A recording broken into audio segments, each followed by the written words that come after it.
That's good. You're not supposed to have an agenda. Okay, let's call to order the City Council meeting of Monday, April 23rd, 2012, with a roll call, please. Mayor Gino Martini. Here. Assistant City Clerk Teresa Gardner. Here. Council members Jorley Ratty. Here. Ed Lawson. Here. Ron Smith. Here. Mike Kerrigan. Here. Ron Schmidt. Here. City Manager Sean Carey. Here. And City Attorney Chet Adams. Here. We have a quorum. Okay, next is invocation. If you'll all stand for Bishop Tom White, Church of Jesus Christ of Latter-day Saints. Welcome. Our Father in heaven, we are grateful that we can meet here today with our city council. We pray that thy Spirit will be with them, that they will have the wisdom and discernment that they need to conduct the business of our great city. We pray that those of us who have come here will show courtesy and respect to our elected officials. We are grateful that we were born in this great free land and have citizenship in this great city of Sparks. We pray, Father, that thy Spirit will be here and direct the affairs, that we might be able to conduct business properly. And we ask this in the name of thy Son, Jesus Christ. Amen. Amen. Thank you, Bishop. Well, it's a very nice tie you have there, too. It is. If you remain standing for the Pledge of Allegiance, Mr. Adams, would you lead us? Please join me. I pledge allegiance to the flag of the United States of America and to the republic for which it stands, one nation, under God, indivisible, with liberty and justice for all. Glad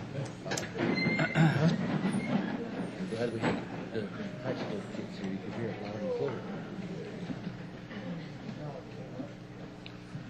Okay, next is comments from the public. Anybody want to speak under comments from the public? I have no speaking cards at this time.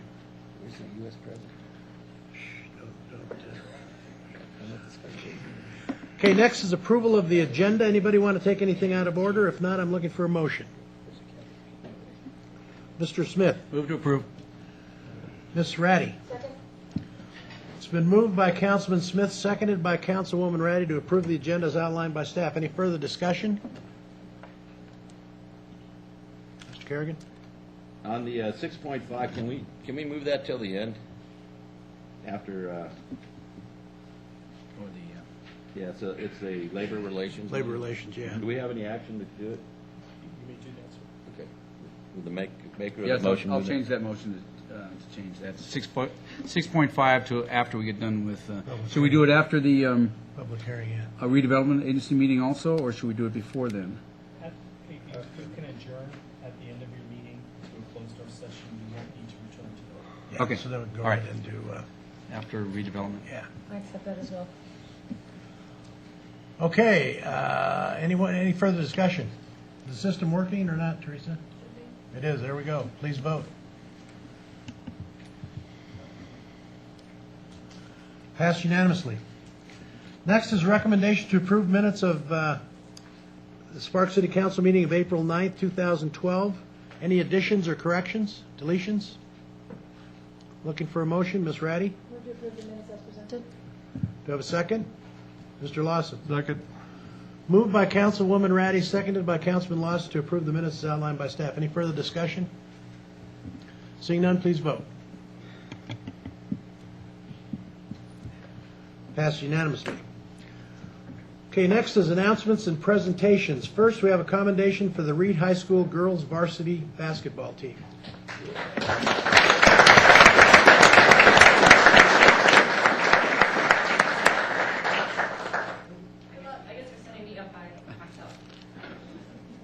Okay, I'll go ahead and read the commendation. You're the coach, I'm assuming. I am Sarah, the coach. Okay. City of Sparks commendation. How many baskets did you make, by the way? All of them. All of them. Okay. Good job, Coach. Whereas the Reed High School varsity girls basketball team are the 2012 state champions, and whereas the team's record is 40-1 against Nevada teams during the past 2 years, and whereas there are 4 seniors, 1 junior, and 4 sophomores on the team with an overall grade point average of 3.218, who work hard on and off the court. And whereas 3 junior varsity girls joined the team for the regional and state championships. And whereas, led by Coach Sarah Schoper and assistant coach Anthony LaSure, The members of the Lady Raiders championship team are Corey Gammon, Sierra Hooft, Nyasha Lashur, Michaela Moore, Mary Detling, Cherish Neverosa, Brooke Cervantes, Megan Detling, Tyler Sumter, Tina Vernon, Gabby Williams, and Nakia Lashur. Now therefore I, Gino R. Martini, Mayor of the City of Sparks, Nevada, join with the City Council in commending the Reed High School 2011-12 varsity girls basketball team for earning the title of state champions. Congratulations on your outstanding teamwork and accomplishment, and that represents the best of Sparks.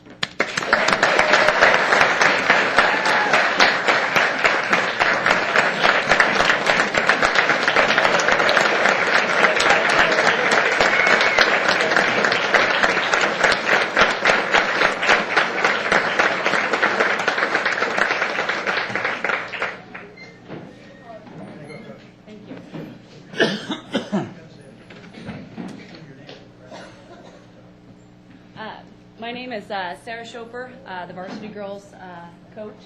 They're usually not this shy. This is the first I've seen them like this. I want to thank you guys for all your support, the community support. We couldn't do this without our community, the parents, the players. It's a lot of time and effort that they put in, and their hard work paid off, and I am proud of these girls.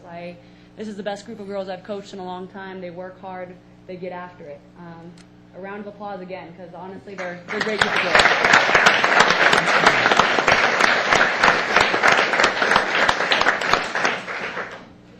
Mr. Kerrigan. I have to ask the obvious question. I know you went 40-1. Who beat you? Last year in the state game, we lost to Centennial Vegas team. Oh, okay. So it was finally nice to, win it all. This year we went undefeated up in the north and in the league, Great. so it was awesome. Good job. Anyone else? Go Raiders. Go Raiders. Go Raiders. Congratulations to Thank all of you. you. Really, we're so proud of you, and we're proud that you're in the city of Sparks. So thanks for representing us. It's a wonderful, wonderful day for us. Thank you. Well, thank you for having us come down here. You bet. Thanks.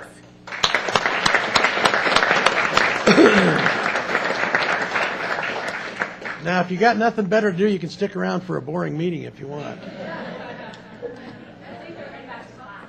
Okay, good. Yeah. Didn't take that story before. Yeah, right, Hi, Mary. Coach. They're going back to class. It didn't take them long to make that decision. We're out of here. They're not going back to class. Pretty bad when they want to leave the meeting to go back to class.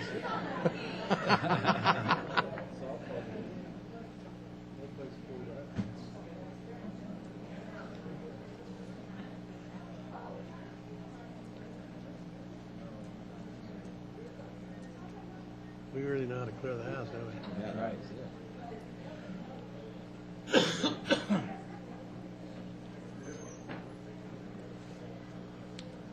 Okay, let's move on to proclamation for Arbor Day. Is there someone here to accept this? Arbor Day? Stacy or Tracy? Stacy. You want to read this for? I knew you would.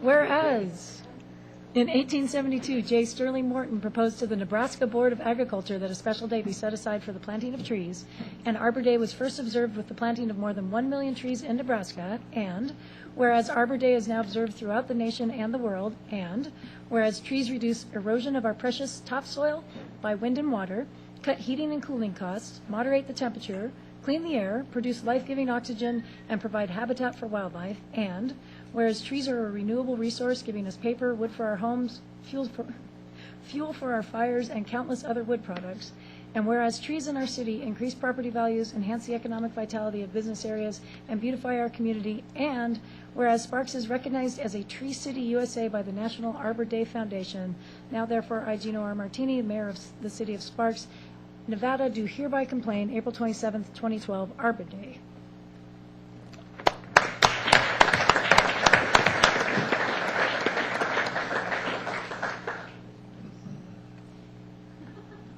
Thanks, Tracy. We're not having a tree planting ceremony this year?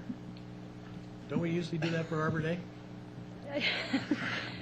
Yes, we do, and I believe Jerry Whitehead Elementary School has been chosen. Oh, good, okay. So we'll get that information So it out will be soon. done. Okay, good. Thanks, you. Trace, appreciate it. Next is proclamation for Newcomers Club Day, and I believe Bernice is here. Come on up, Bernice.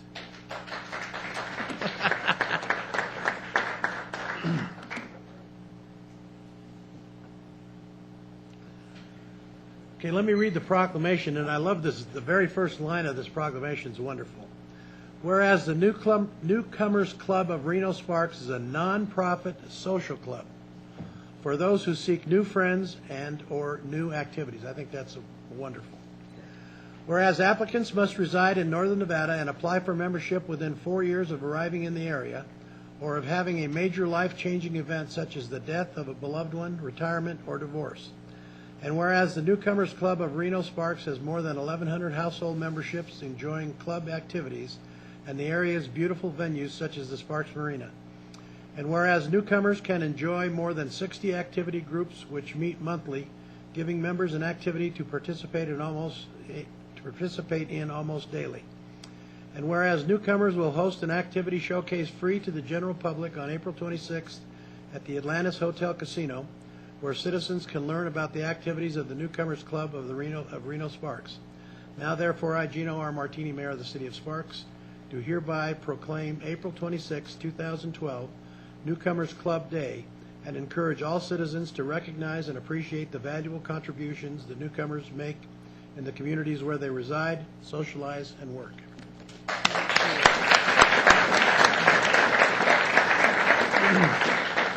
Go ahead and say a few words. Just give your name for the record, if you would, please. Bernice Strange. I live in Sparks, and we wanted to thank all of you for letting us be on the agenda. Thank you, Mayor Gino. I've been here many times, and I wanted to ask you one personal question. How'd you do on that bus rodeo? It looked like you hit some of the cones. No, at one time, and Ed can verify this, they had to stop the bus and take the cones out of under the bus. That's what I thought. And as I went through the barrels, I knocked quite a few of them over, and I told the guy, you better go back, I missed a couple. But it was fun. First of all, we want to thank you for accepting our invitation to be at our activities showcase, which is, like it said, April 26th. We look forward to having you there, and the general public is invited. And that starts at 9:30 in the morning. And at this time, I'd like to introduce our chairman, our president. I'm a chairman. She's our president of our Newcomers Club, Carol Coleman. And she can say a few words about who we are and what we represent. Thank you very much. Thank you for the proclamation. Really appreciate it. You said in the proclamation all of what I wanted to say, so I'm speechless at this point. Just to point out that Newcomers is a place for people who have had a change of life and need a new way to learn about the community, new friends, and new activities. And we welcome everyone from Northern Nevada. Well, thanks both of you for being here. I've spoken a couple times, other times at newcomers, and I speak at a lot of different things, but this is one of my favorites. The people are so good, nice and sociable, and it's just a good time, a wonderful bunch of people, really. So thanks for what you folks do for the community. We appreciate it. Thank you so much for your time.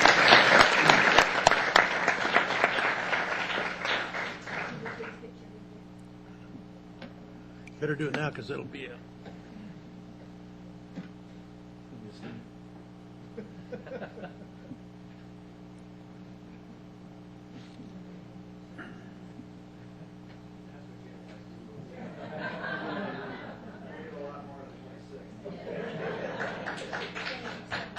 Thank you.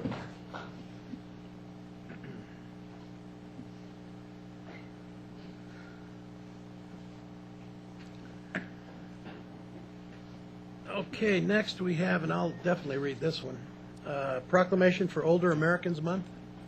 Is there someone here to accept this? Anybody want to admit being an older American?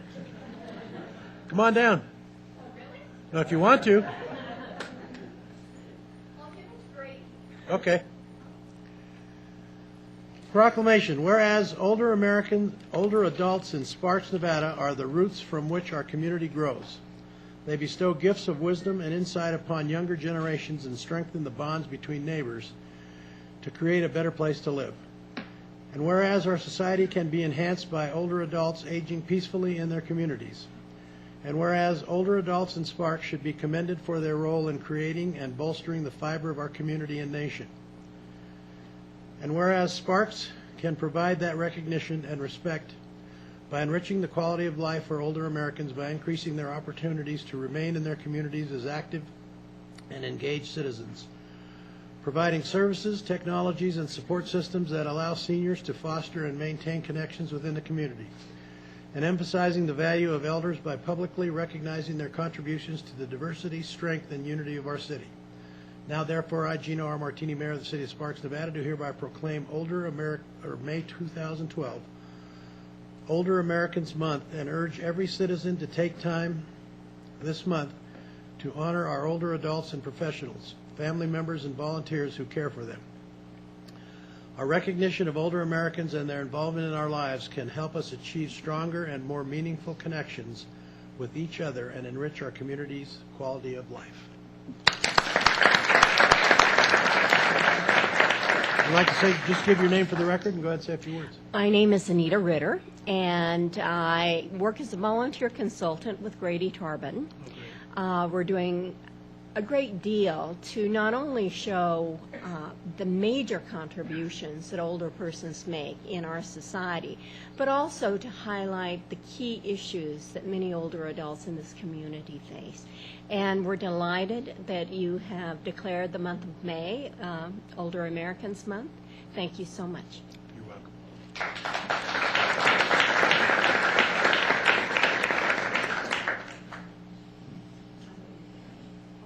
You're going to take it. Thank you very much. Shall I drop this off for Frankie? I can go there and drop it off. Thank you. Okay, thank you very much.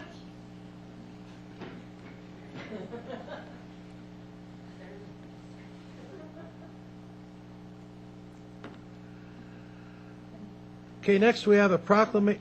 Pardon me? Go ahead. Oh, I'm sorry. Quick announcement, because I know sometimes folks like to go to this, the Ice Cream Social, so it's Older American Months and all the events are happening during the month of May. The Ice Cream Social is at the Sparks Senior Center, is on May 10th in the afternoon. Thanks for announcing that. You're welcome. Maybe I forgot. Okay, next is a proclamation for Fred Horlacher History Day. Fred, how are you? Come on, have a seat. You're looking good.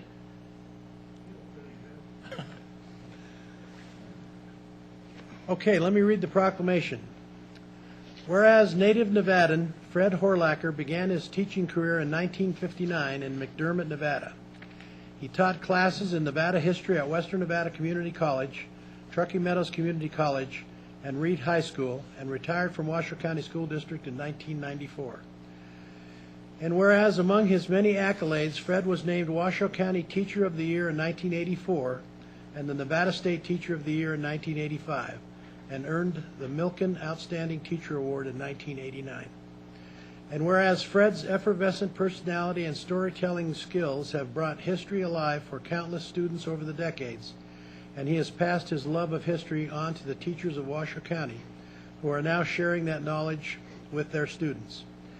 And whereas Fred continues to enthrall students by dressing as a train conductor and visiting area classrooms to teach Sparks history. And whereas Fred's most recent undertaking is a series of lively history lectures as a fundraising venture for the Sparks Heritage Museum. Now, therefore, I, Gino R. Martini, Mayor of the City of Sparks, Nevada, do hereby proclaim April 23, 2012, Fred Horlacher History Day, and join with City Council in thanking Fred for his decades of commitment to our community and the thousands of students whose lives he has enriched. Thanks, Fred.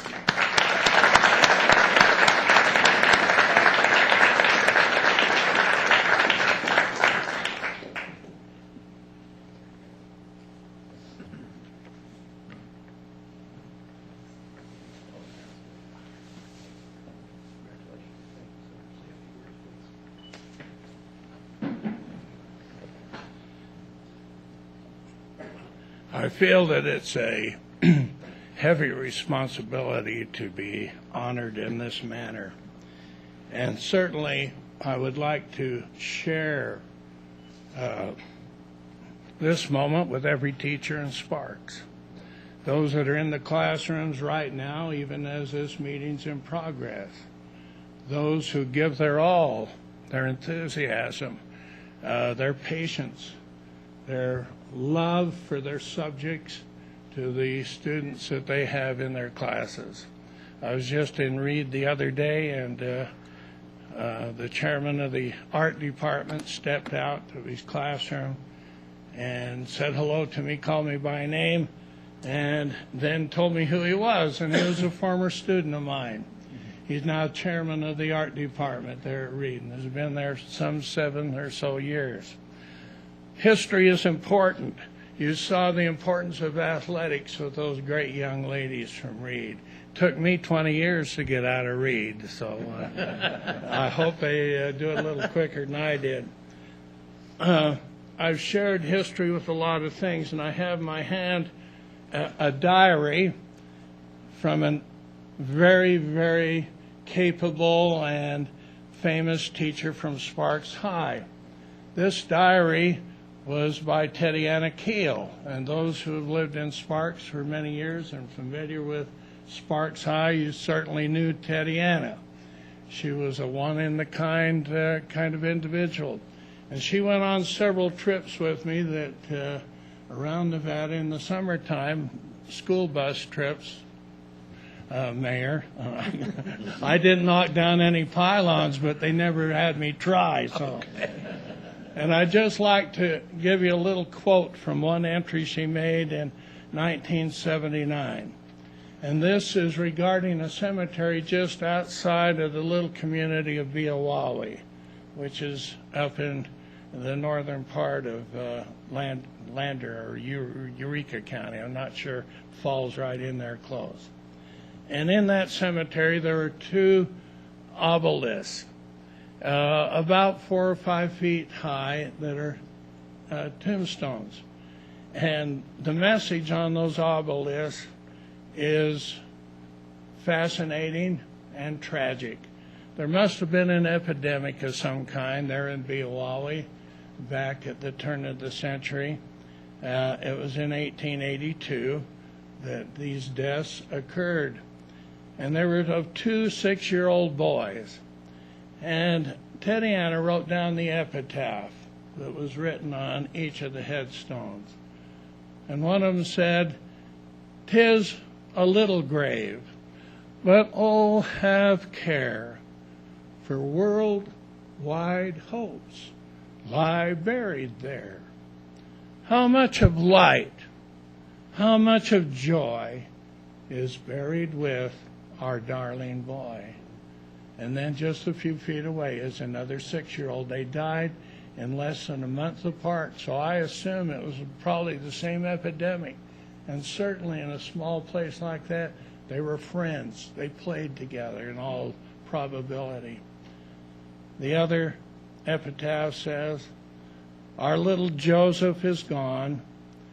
Broken is our family bond. Jesus came to gather lilies and took him to the fatherland. We hear no more his happy voice, nor see his smiling face." And then the 2 headstones are similar. And Tediana kept a diary of everywhere we stopped along the way. I was busy driving the bus, so I didn't have time to write anything, but she did. And it's precious. And I'd like to state just how important it is that each of us keep a history and a record of our lives, of the great events that we have, because that is history and so valuable to somebody, somewhere, someday. Thank you very much, Mayor. Thank you, Fred.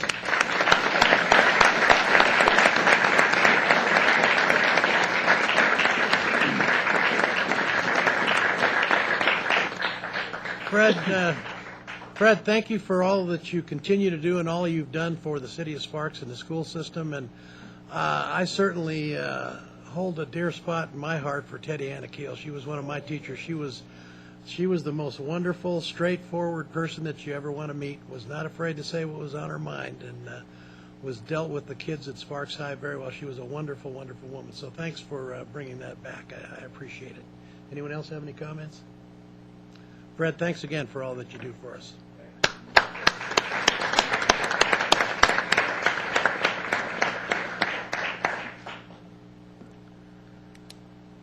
Okay, the final proclamation is for Blue Star Mothers of America Month. Do we have someone here for Blue Star Mothers? Yeah, there she is. I thought I remembered. Welcome. Thank you. Okay, let me read the proclamation. Whereas on February 2nd, 1942, the Blue Star Mothers of America, Inc. was founded as a nonprofit patriotic service organization to unite those mothers who had sons or daughters in the United States Armed Forces. And whereas the dedicated members of the nonpartisan, nonsectarian Blue Star Mothers of America, Inc. provide support for active duty service personnel and their families, assist with various veteran ceremonies, educate the public, and foster democracy. And whereas the Blue Star Service flag is the official banner authorized by the Department of Defense for display by families who have members serving in the United States Armed Forces during a time of war or armed conflict for our nation. And whereas the City of Sparks has partnered with local chapter Truckee Meadows Blue Star Mothers to install banners that grace Victorian Avenue and Victorian Plaza, featuring the names and photos of active duty military service personnel from the Truckee Meadows. And whereas the City of Sparks honors the sacrifice and dedication of the Blue Star Mothers of America and the men and women who are defending our nation so we can enjoy the freedoms we have today. Now, therefore, I, Gino R. Martini, Mayor of the City of Sparks, Nevada, do hereby proclaim May 2012 Blue Star Mothers of America Month.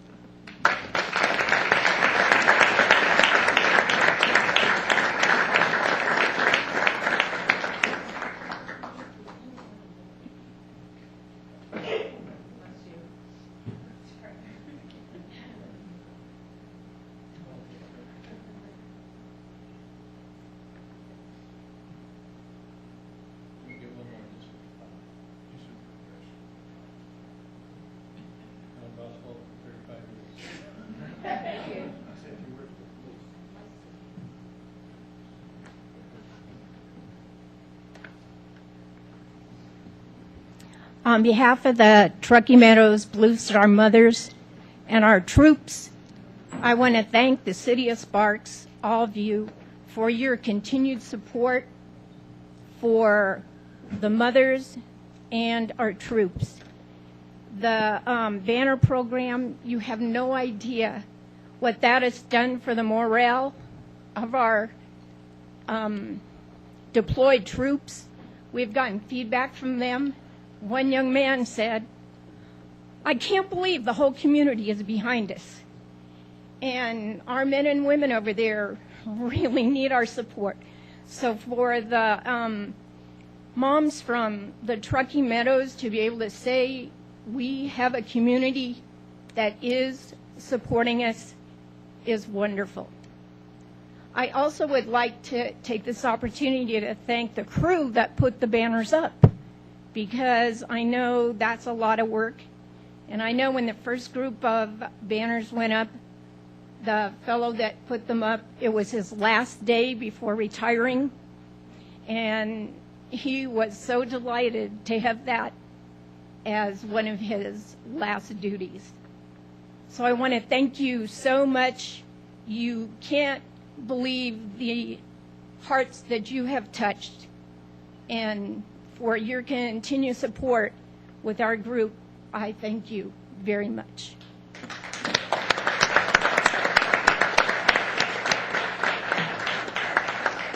Gwen, thank you for all you do on behalf of the Blue Star Mothers.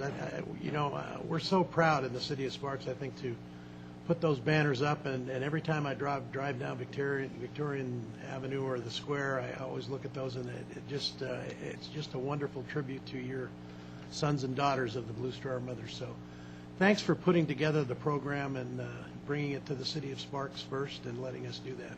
I really appreciate it. It's a wonderful tribute. Thank you. Thank you, and we're honored to be represented by the City of Sparks. Thanks. Any comments, questions? Thanks, ladies. Okay, 4.7, presentation on the Reno Sparks Convention and Visitors Authority Marketing Program. Chris? Welcome. Thank you, Mayor. Thank you, Mr. Mayor. City Council members. Just click on this here. I'm Chris Baum, President and CEO of the Reno Sparks Convention and Visitors Authority. And I am fortunate enough to have come to this community just 3.5 months ago. But upon my arrival, it was very clear to me that this is a wonderful destination that has a lot to offer, but perhaps has been telling its story in the wrong way in recent years.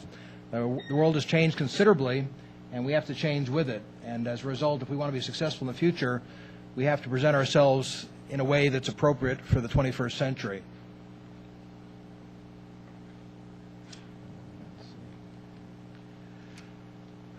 There are 48 states that offer some form of gambling today.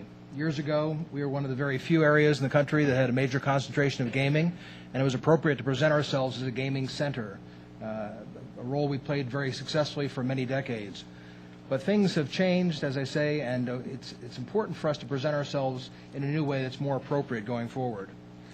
This is a positioning statement that we created for the destination of Reno Sparks North Lake Tahoe that we think is a more appropriate way to look at us in 2012. Reno Tahoe, USA is a friendly four-season resort destination in a spectacular natural setting that offers world-class attractions, activities, and events to excite the passion of almost anyone.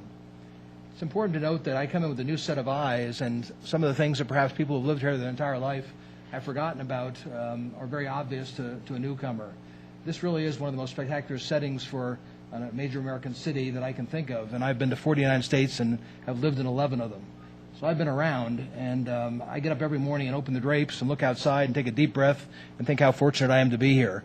That's what consumers who visit here as tourists think when they get here as well.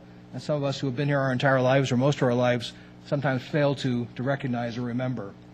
You notice I say we're a friendly four-season resort destination. America is also not as friendly a country as it used to be. And I can tell you on the coast especially, people are in such an aggressive mode and watching out for themselves and their families that a lot of the niceties of life have gone away. We hear over and over again when people visit Reno Sparks and North Lake Tahoe how friendly people are, how helpful people are. This is a real asset going forward and not something we should underestimate in terms of its power.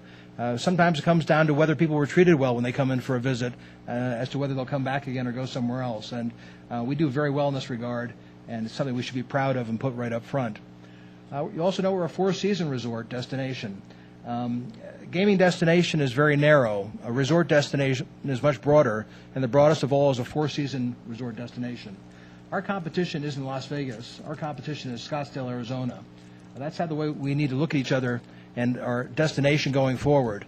We live in a destination that is a resort town. Gaming is one of the things you can do when you're here, but there's so many other things, and we have to take all those other assets and make it clear to people that if you think of us as slot machines and nightclubs, you're really underestimating the appeal and the breadth of activities you can take advantage of here. I don't use the term world-class lightly. I've been all over the world, and I know that, for example, the festivals we hold here are world-class in terms of the number of people they attract, the volume of business that's conducted, the hotel room nights that are generated. The Nugget Rib Cook-Off, many cities have food festivals, but they mean restaurants put their food on a 6-foot table in a park and serve people in the heat. That's not a real festival. The Nugget Rib Cook-Off here attracts professional teams from all over the country, and winning it is a highly coveted event. That's a real food festival. Our Hot August Nights, I come from Detroit, Michigan, most recently. They have something there called the Woodward Dream Cruise they're very proud of. It's a one-day event. We have an entire week of activities here that put that to shame. These really are world-class events, and for people who have passions in any of the areas that we represent, be it hot air ballooning, motorcycling, hot rods and custom cars, we do a fantastic job of presenting options for them. We just haven't done a fantastic job of telling that story. I can tell you, as somebody who's lived all over the country, when people say, what does the rest of the country think about the Reno Sparks area, the answer, quite honestly, is nothing. It's a blank sheet of paper to most of America. And that's an incredible opportunity for us to decide what we want to tell them and get it out there and get that message across. So we launched a new campaign in Northern California just about a month ago. It's still rolling out. And it's called What's Your Passion? It's important to notice that this is not a new tagline for the area. This is a marketing campaign. And the idea of the campaign is to evoke in people the passions, the things they really care about, and to let them know that no matter what it is, we can deliver on that passion here. So often life gets in the way, and people who really enjoy doing something suddenly get married and have kids and get involved with their career. And before they know it, they've gone 5 or 10 years before going fly fishing or going skiing or taking the kind of getaway trips they used to take with their spouse when they were younger and had less responsibilities. They still have those passions. They're just buried deep inside. And we think this is a very powerful idea to promote our region because we can really deliver on it. The campaign consists of outdoor boards, billboards as they're often called, some electronic, some print, throughout Northern California. This is a sample board. You can see his passion's playing cards, hers is ballooning. The great thing about the Reno Tahoe area is that people can come here, and no matter what their passion is, they can all leave happy. So often you have to take one for the team when you travel. You go someplace because your spouse wants to go there, the kids want to go there, but it's not something that really appeals to you. The great thing here is I'm not a big spa guy, but if my wife wants to spend the day in the spa and I want to go to a car show, we'll meet up and have a passionate evening together.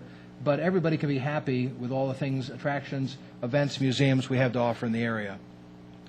Many different variations: shopping, cars, skiing, golf, paddleboarding, spa treatments, mountain biking, kayaking. There are 60 billboards right now running throughout Northern California. Everything from the big boards by the highway and prime spots to bus shelters and cityscape billboards. San Francisco, Palo Alto, San Jose, East Bay, Berkeley, and Sacramento. We also have radio spots, and we have a technical glitch here. I can't play them for you, but the idea behind these radio spots is to use music to evoke the kind of passions that people can partake of in Reno, Sparks, and North Lake Tahoe. The Rocker is about a rock concert, and I think that us baby boomers who grew up in the 60s and 70s, there's probably nothing that evokes people's passions quite like hearing music from your youth. And we've all seen or been ourselves at a concert for someone we used to care about when we were younger, and we kind of lose ourselves. We get going and get excited about it. So these radio spots are evoking the passion of music to remind people that they've got passions of their own that they can take advantage of in our region. And these are very fun. They're 60-second spots. And what's wonderful about them is that 40 seconds of that spot is the story of all the great things you can do in Reno Tahoe, told by a musician who's up on stage at the microphone. But the other 20 seconds is what we call a donut, which allows individual hotel properties who are participating as our partners in this campaign to promote whatever they need to promote. So John Escago's Nugget was one of the first hotels to sign on as a partner on this, and they get to tell a story about a special package they put together or a special event going on like the rib cook-off that they want to promote to the audience in Northern California. It's very flexible and allows everybody to benefit from the campaign, even though it is ultimately about telling what our destination has to offer. A significant spread of radio stations across all different formats, number 1 and number 2 ranked stations in all the respective areas.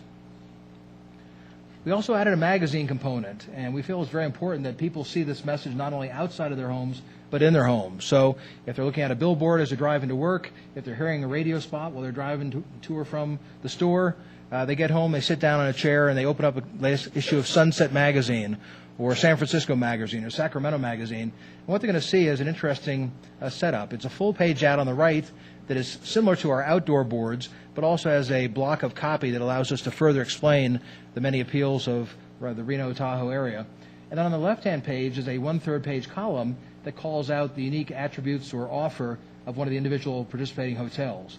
Each of the hotels that has come on board to participate has written a large check for $125,000 to be part of this campaign. That's allowed us to spend a total of $1.8 million in Northern California over a period of about 8 months. That's an effective budget level to make sure that our story is heard by the vast majority of our prospective customers there.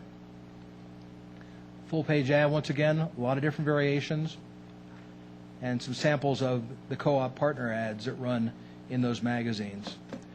Sunset Magazine I mentioned. Via Magazine is the magazine for Southwest Airlines. They're our #1 air carrier here, as you probably know, through our local airport, and that is on their system-wide network. So it's not just on the West Coast, it's all Southwest flights nationwide. San Francisco Magazine, the top-ranked city magazine, Sacramento Magazine, likewise for that area.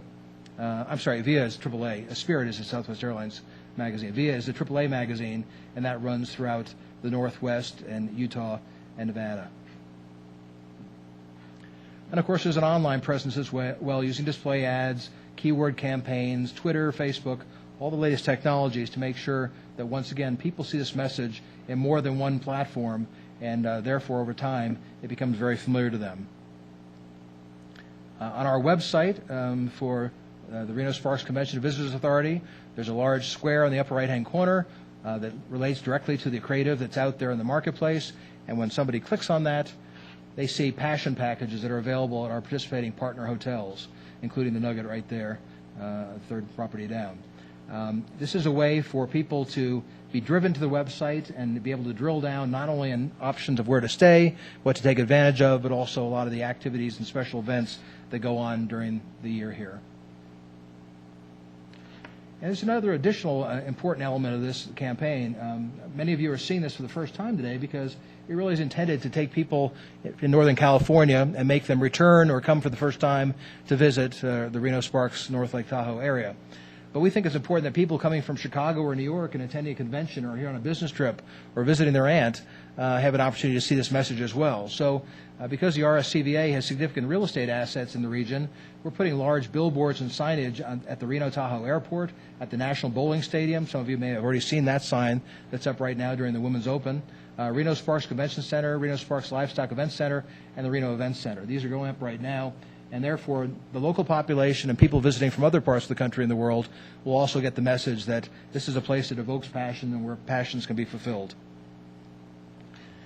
So we think What's Your Passion is a great start to having folks think differently about this region.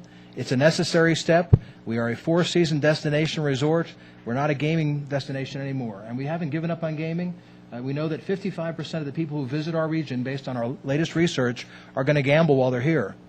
We just can't have them drive past the Indian reservations in Northern California and come here because we have gambling too. We've got to give another lure or lures that are more compelling to them, knowing that they'll take advantage of our great casino operations while they are here. But if you notice from the creative, just a quick brief view of some of the executions, gaming is about 10% of the message we're sending out now, not 90% anymore. And we think that that's a reasonable way to go. It'd be nice if the world hadn't changed, but the world always changes, and we have to respond to it. And the time has come to act quickly, get the message out, and make sure that a whole new generation of people who've never thought of coming to Reno Tahoe suddenly put it on their consideration list. You should know also we're working on a brand new campaign for the meetings and conventions industry. As important as tourists are, meetings and conventions are equally important to our future success going forward. It's about a 50-50 mix in the average casino hotel.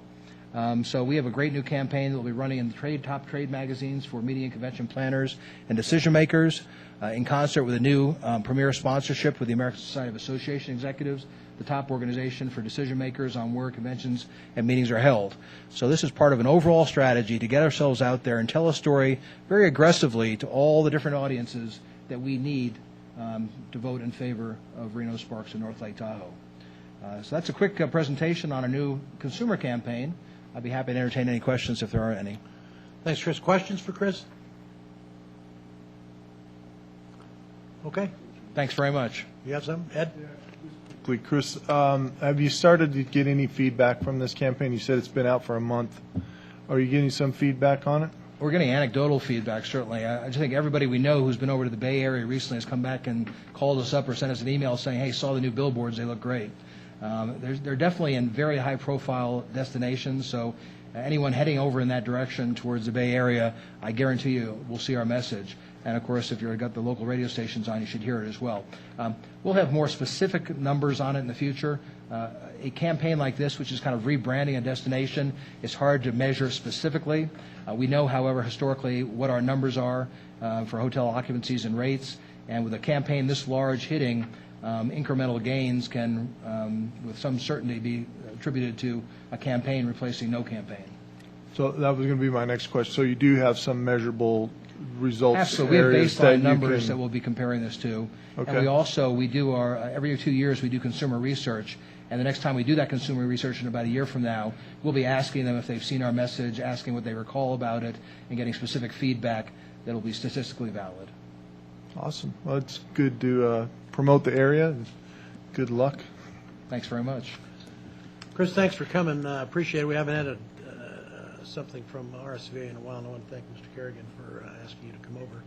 And hopefully we'll do it on a more Councilman Kerrigan is a very great representative of the city of Sparks, and I can assure you, as the new guy in town, I treat everybody equally. Everybody's important to me, and the success of everybody is important. So I look at this as one contiguous region, and everyone's success is our challenge. Great. Thanks, Chris. Thank Appreciate you. it.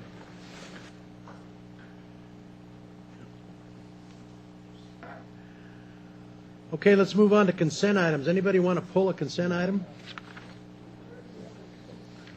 Go ahead, Mike. I'm sorry, did you say, did anybody want to pull anything? Pull a consent item. Yeah, thank you. Shoot. I'd like to pull 5.8, 5.9, 5.10, and 5.11. Okay, anyone else? Okay, looking for a motion? Ms. Ratty? I move to approve 5.1 through 5.7. And? Oh, sorry. And 5.12 and 5.13. Okay. I said Ed. Okay, it's been moved by Councilwoman Ratty to approve 5.1 through 5.7 and 5.12 and 13, seconded by Mr. Kerrigan. Any further discussion? Yeah. Seeing none, please vote.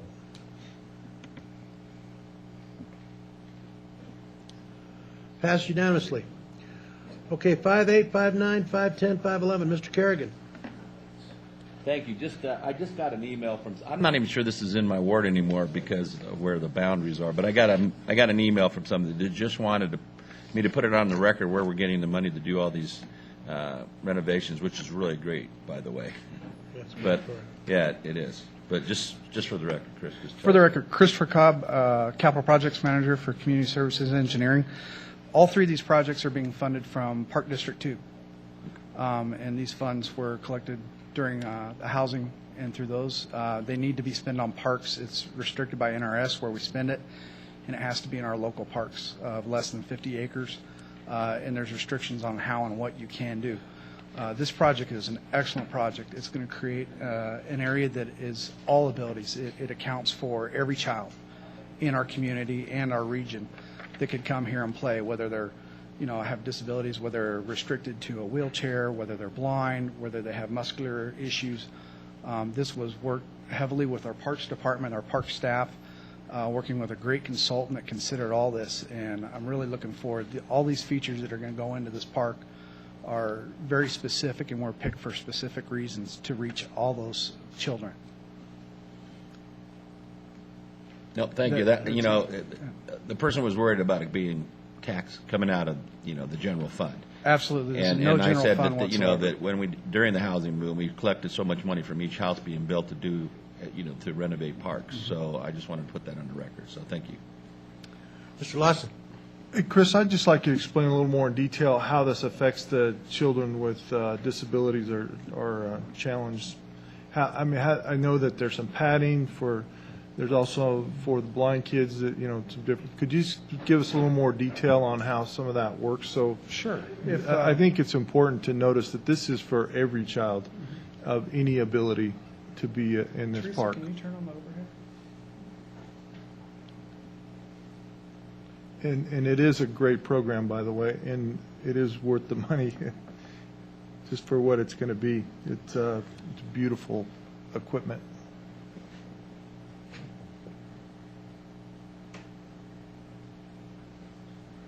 Real quickly, I'll show you. This is Palo Park off of Vista Boulevard and what we would call South Los Altos. The area of the playground that will be installed will be in this area of the park here. I believe in your package, just to kind of give you a representation of the different type of features and play equipment that will be in the park, are some nettings, 2 play structures, one for, I believe it's 2 to 5 years old and 5 and older. The different swings and nettings and working with our consultant, there are certain features that children with muscular things, the nettings are huge in discussion. With her, she used studies that were done from Stanford and Utah State dealing with disabilities and how to create systems that are inclusive for children. So each of these has a different component that was thought of. These swings over here are actually more of like a seat swing where you could actually transfer someone to it. So a child that is in a wheelchair or has muscular, the parent can bring them, actually put them on there, and they're actually on a swing rather than a typical swing that we're used to. The netting was a huge factor that in discussion with them. This feature here will actually have the ramp with a wheelchair that you could actually go up and be interactive with the other kids. The carousel is actually a really big one that you can either seat or stand or even roll a wheelchair into it, so you can include all your kids. Here again, this netting component was very big in the discussion with the consultant, as well as this component here that they were seeing with your blind and different folks, that the feel and the touch of everything. So each one, as we went through, they worked with our park staff trying to pick out and identify how we were going to deal with each ability. And Rick Darby was an extremely big help with this, as well as Ms. Dominguez. Excellent. I think it's a great program. We hope, and with this is the purchase of equipment. We're finalizing design now. I hope to have that out for a bid here in the next month, where we'll bid out the actual construction and installation of the park. So we will be back before you, council, again for that approval. Great. You know, as I look at the equipment up there, I don't see anything that I saw when I was at Robert Mitchell in 1950. No, sir. Monkey bars aren't here. They're not there? No monkey bars? Nope. Exactly. All right, any other questions? Okay, looking for a motion on 8, 9, and 10, I believe, Mr. Grady? Yeah, move to approve 5.8, 5.9, 5.10. And Chris, thanks. Good job. You're welcome. Mr. Lawson. Second. Moved by Councilman Kerrigan, seconded by Councilman Lawson to approve 5.8, 5.9, and 5.10. Any further discussion? Seeing none, please vote. Passes unanimously. 5.11, Mr. Kerrigan. Yeah, I'm kind of confused on this because the last that I remember, we had a meeting, I don't know, a couple years ago, that the way we were going to approach this was to hire a strategist, and now we're going back to lobbyist. When did we discuss that as a council? Councilman Kerrigan, Adam Mayberry, Community Relations Manager, for the record. I appreciate the question. We have a legislative team made up of the mayor and, of course, Councilwoman Ratty and our government affairs staff. We have, over the last few years, we've reduced our staff, so we're down to essentially one person in the government affairs function for the city. We've used Carrara, Nevada successfully since 2007. To your point, you're right, we have used them as a legislative strategist, but with the current workload, we felt it was appropriate to expand Carrera's contract. We were successfully negotiated a new contract that would provide some additional support from Carrera in the next legislative session, which would include some lobbying and some bill tracking, because we're limited in resources at the city to do that. So that's the decision that we've come to. Yeah, the point I'm trying to make is that this was a decision by the city council to go in a direction, and I don't remember us discussing it to go in a different direction. That's the problem I have, because we just joined the Nevada League of Cities, and I think wasn't the reason for that is to help us with the lobbying effort in Carson City. So we paid $22,000 for that, or whatever it was, $17,000. Sure. And now this contract's going to cost us another what, $25,000? And I appreciate that 20? question too. Okay. And I would say that the League of Cities membership that the council approved 2 weeks ago does give us some benefits that we would not have had. But there are still some Spark-specific issues, and it's his staff's desire to expand Carrera's contract. Certainly, if the council wants to direct us. Well, the problem I have we with could it do is that. we're the ones that are supposed to be given direction, and the last direction we gave was not to do this. So I would think that if we were going to change direction, it would come from us to staff, not from staff to us. That's the problem I have with this. Okay. Mr. Mayberry, I don't think we've changed direction. I think we've just added some direction on to what we had from last year. That's the additional funds. And I think it's because we don't have as many people as we had, and as many feet on the ground as we had last year. There's only going to be you, if I'm not mistaken. Last year we had 3 people down there. Correct. So it was just the thought of myself and Ms. Ratty and the legislative committee that we could use some extra help on the ground down there. That's what this is from. Ms. Ratty. Well, I wasn't finished. Go ahead. But, no, because I was going to say, so are we changing the way we're going to, and this has nothing to do, Rocky has nothing to do with you. So we're going to change our philosophy now, because before it was going to be, they were going to be the strategists, and we were going to go down a lobby if we needed to as a council. Now we're not going to do that anymore, so we're just going to turn it over to Rocky and his group. So we no longer have to do that. No. Okay, now we're going to do that too. See, the problem I have, does anybody see the problem I have is that who's giving direction around here? Are you going to give us direction, or are we giving you direction as a staff? And that's the problem I have, is I would like to, we should have discussed this at our budget retreat that we had. Because this is, it's a change in the budget, but it's also a change in direction as far as I'm concerned, because now we're going from a strategist to a lobbyist, because that's what it says right here. Okay? And that's costing the citizens more money. And that's one of the reasons that we backed off of it, because we were trying to save money. May I? Ms. Ratty.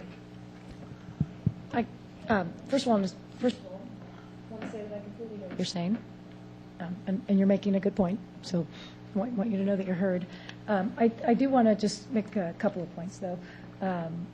We are actually saving the city money because we eliminated a position in the city manager's office, and in eliminating that position, decided to add a little bit of money to this contract.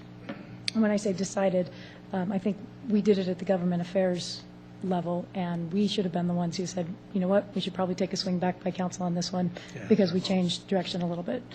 Let me just tell you how I'm looking at it.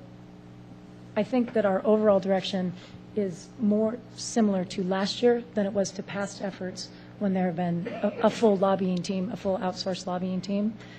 So I think that it is, if I had to describe it in the way I'm approaching it, it is 90% what we did last year with a little bit of extra staffing, acknowledging that if you don't have Steve, Adam, and Kathy down there, there's no way to cover all of those hearings. And so the only points in time when the lobbying would come into effect is towards the end of the session when there's bodies down there, there's not enough bodies to do it, and Sparks' voice needs to be heard based on our legislative platform and the items that we voted on as a council to support or not to support.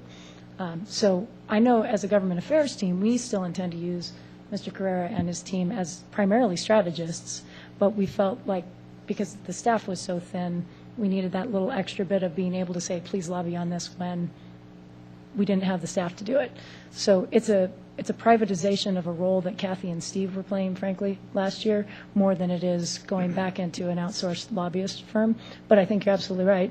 I didn't catch it until you just said it, and I saw it in the staff report that we've added the word lobbying back in, and we should acknowledge it. And if it's not the direction this council thinks we should be going, we should talk about it. But I still 100% support it from the government affairs perspective, is that it gives us just that little bit of boost so that we have that one extra body down there. But the vast majority of, even because the contract is still less than generous by lobbying terms, it's still a very small legislative strategist combination lobbying contract. And so I still see that the vast majority of lobbying will need to be done by elected officials on specific issues, and we'll be still asking you all to go down on the items that you represent, either from the boards that you sit on or that we need somebody from the council to be down there. And we've spoken at the government affairs level that the most effective lobbying is elected official to elected official. Yeah. So we still anticipate all of that conversation that we had last year to be true, and just felt we were a little thin on the staff body time, and so added that piece. But I apologize that we didn't swing it back before the council before barreling forward. Mr. Smith. What I noticed in the contract was the retainer part. That's new from last year, isn't it? It starts immediately, doesn't it? Yes. And this, and their fee was $35,000 last year, and so this year it would be an additional $20,000, and that would cover from June through the following June. And the retainer does go up during the session. But the bottom figure is $50,500 from June of this year till the following. Because of the retainer that we'll be paying starting immediately. That's correct. 55.5, just to, Yeah. 55.5. 55. So Thank you. it's basically doubling the contract we had before? No. Pardon me? No, it's 35 to 55. It's 35 or 20? I thought you said 25. Well, it was 35 last time. 35 to Yes. 50. And so this is 20,000. 20,000 additional, 20,500 Do the more math for a there, calendar Gary. year. Yeah. Thank you. But it does allow us Yeah. to have an extra set of eyes and ears on the ground. That's really what this does. And I can appreciate Councilman Kerrigan's comments about. Yeah, I appreciate it too, and I didn't catch the lobbying part either, and I apologize for that. But we have comments from Mr. Carey. You know, I think, Mike, you're correct. We should have discussed the approach with the council, and the error in that doesn't rest with Adam, it rests with myself, and I apologize for that. I want to echo exactly what Julia said. We are trying to ensure that as we approach the legislature, we remain consistent in our ability to cover the top issues. And with the downsizing that we have seen in our lobbying team, we felt it was important to have more ability to cover issues so that we could be present, not to set lobbying policy, continue to use Rocky as a facilitation role, but so that we felt we had enough capacity to touch the various meetings that would take place. We do, in fact, need to cut our budget, and part of the downsizing of this position in my office can be met, we felt effectively, by bridging it with some of the services which Carrera Nevada can offer. We are not going to be engaging in full-time lobbying by Carrera Nevada. They will be there in limited capacity and expansion over what we could do with one person during the critical phases. And I appreciate the points that you made that this should have been discussed as a policy matter. Questions? Any other questions?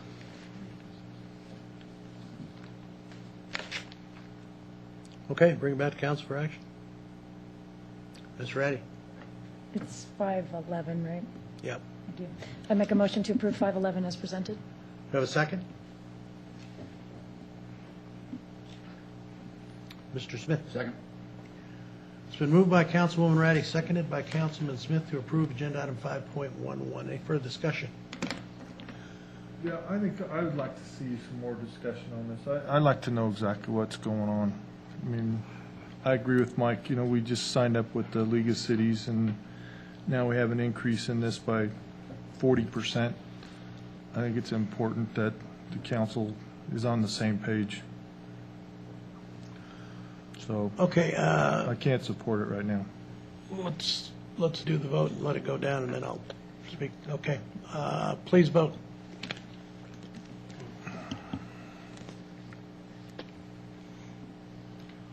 Okay, it's a tie, so it doesn't go. Mr. Carey, you want to put this on another agenda then for discussion? If I might, we'll move through the policy direction first and then return the contract subsequent to that. Ms. Ratty? I think a point of clarification from me is in order because it was my support for the League of Cities contract. So I do not in any way, shape, or form believe that we are going to get a lobbying benefit from the League of Cities. I do believe that we're going to get an access to information benefit. And I do think that it's the three parts of the whole that are important.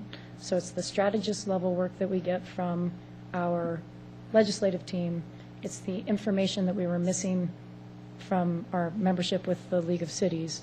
So strategy, information, and then the government affairs team working with the rest of the elected officials on the lobbying efforts, as well as with key lead staff. That said, if it's a cost issue and I had to pick between the League of Cities membership and the legislative strategist, by far, no question, we would want the legislative strategist, because that level of information, the sophistication, the buffering that we get sometimes that frankly we need between elected officials, the opportunity to say this is something that's going to go down anyway, so don't burn your bridges. This is one that has got some legs and we need to pay attention to. You know, that piece of information that we get from our strategists, I think, is by far more important. So, certainly at government affairs, I think, because we do this in a committee where we bring you a recommendation. So if I could get some help with what is the additional information that you're looking for, or is there a different approach that you would like to see, I'd be happy to take it back with the mayor and look at it again. But what more information do you want before being comfortable moving forward? Well, from my standpoint, Julia, we made a recommendation. We looked at at what we thought was the right recommendation to make. We made that recommendation. Unfortunately, we didn't counsel the rest of the council to talk about it. So I don't know that there's any further information that's needed.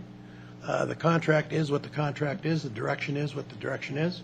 I would rather put it on an agenda and discuss it and see where the council wants to go. I mean, if they don't like the direction that the legislative team has taken, I understand that. I don't have a problem with it. Let's put it on an agenda and discuss it. Get it out in the open. That's my druthers. I don't understand why we're not discussing it today. I don't know that we're agendized to do that, Ms. Attorney.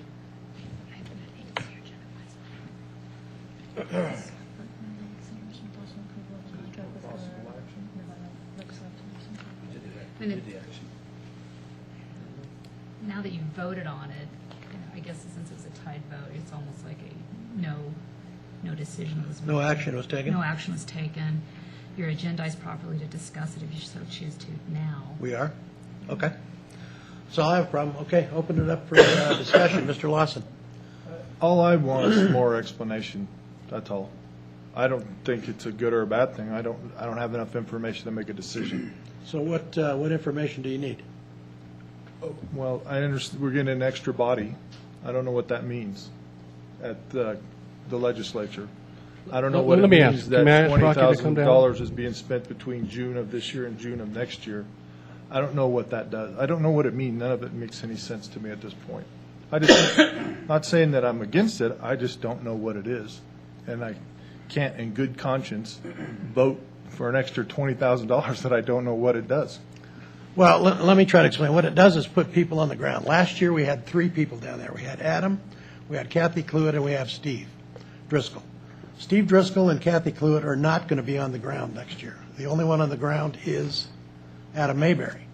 So the decision was that, or we wanted to put Carrera, Nevada in charge of a little bit more of it, so we had some more feet on the ground. To make up for the money, that was the staff person was taken away from the budget, so that saves the money that we're spending for Carrera, Nevada. That's not needed.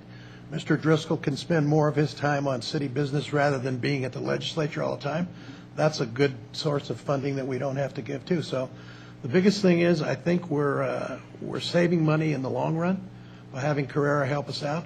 There's still going to be a strategist, meaning they're going to meet with us and tell us what strategy they think we should take when we're looking at bills or those kind of things. But at the same time, there might be some issues that come up that Adam cannot cover, some meetings that Adam cannot cover, that I can't cover or Julia can't cover, that Carrera, Nevada will help us with, and that's what the extra $20,000 is for. So net, we're saving money from what we had on the ground last year with Carrera helping us out. Well, go ahead, Mike. My only problem with this whole thing is that the city council set the policy that we were going to go one way, and I think we needed a discussion. That's all I wanted to do was discuss it. Because if you're saying we're saving money, I mean, we have I didn't see any of that in our budget.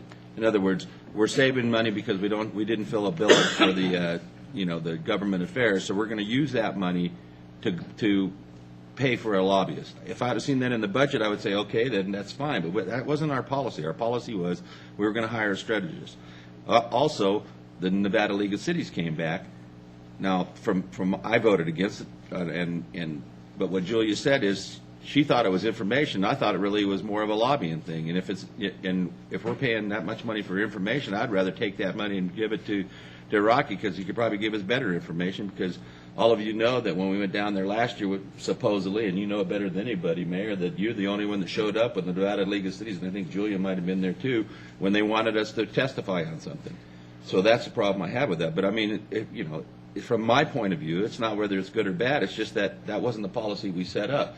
Now, if the legislative team, said, well, I think we should go this direction, that would have been nice to talk about at somewhere else. And we're talking about it now, and that's fine. I'm not sure that I would rather spend the money for that because I never saw that on the new needs. I saw evidence tech from the police department. I saw things from the fire department.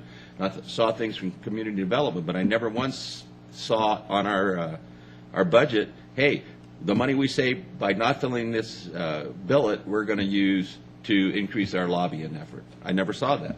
And it would have been nice to talk about that because maybe I said, well, maybe that's a good idea. Okay, because then you have to say, well, then maybe we'd rather spend the money on an evidence tech rather than a lobbyist. Because now we're spending, what is it, $20,000 plus another $17,000 or $18,000. That's $38,000 more for a 4-month period. And that really, that grates on me because we've been talking about that since we've been here, and that is, do we have to pay that much money to protect ourselves from our state representatives? I mean, to me, that's what we're doing, is we're paying, that's like insurance money. Ms. Ratty. I think, again, I did want to echo what the mayor said in the intent was, again, to have another body on the ground. It was also to help us with the tracking because we will not have the ability to track bills using the LegisPoint system. It's a very labor-intensive thing for the city to be looking at every single bill that has something to do with city services and then trying to put that into a system so that everybody can find it, see it, use it. So it was a tracking level that we added on a very high, the highest level of bills that are where we identified these are the things that are most important to us that we were replacing, as well as that extra body on the ground during the legislative session. And again, I don't know how many more times or different ways to say mea culpa for the mayor and I not bringing this back in a different way or not catching it before it got to this point. I guess my question for you is do you have enough information at this point to move forward? Is there something else that you want to know? Do you want to take lobbying out of it? Do you want to take it back to a $35,000 contract? But I don't want to go into this next legislative session without some legislative strategists and some legislative support. So open to some direction here to bring it back at a different price point, to bring it back without lobbying, to bring it back and say we don't really want the League of Cities anymore. Because again, as a member of your government affairs team, if I had to prioritize, this is the one that I want, not the League of Cities membership. So if you can, I get that we blew it. I get that we should have talked about it before. It would have been nice if it was on the new needs list. I don't disagree with any of that. But where do we go from here? Mr. Smith. Didn't we sign a contract with the League of Cities already? I'm sorry? No, we just, Did we sign a contract with the League of Cities? Sean Gary? You have not signed the contract. You've authorized the inclusion of the money to join in next year's budget, and I'm working with the league director to bring you an ability to make that an action. And as you recall, he offered to do that for the balance of this fiscal year at no cost. And I'm working with Mr. Frazier to have that on your agenda for May 14th, if that works for the logistics. So would there be any financial obligation for this period of time that they're including us in what they're doing now, till the end of the fiscal year? His statement before this body at the last meeting was he was with the City of Sparks coming back to the league. They wanted to offer you league services for the balance of this fiscal year, beginning immediately. Mm-hmm. Therefore, I wanted to move forward with formalizing your membership, which would be paid after July 1 as part of next fiscal year's budget at the first meeting in May. Those are the steps your staff was taking. Mr. Mayberry. I was just going to add, if Rocky Vincent is in the audience, if anybody has any questions specific to his services.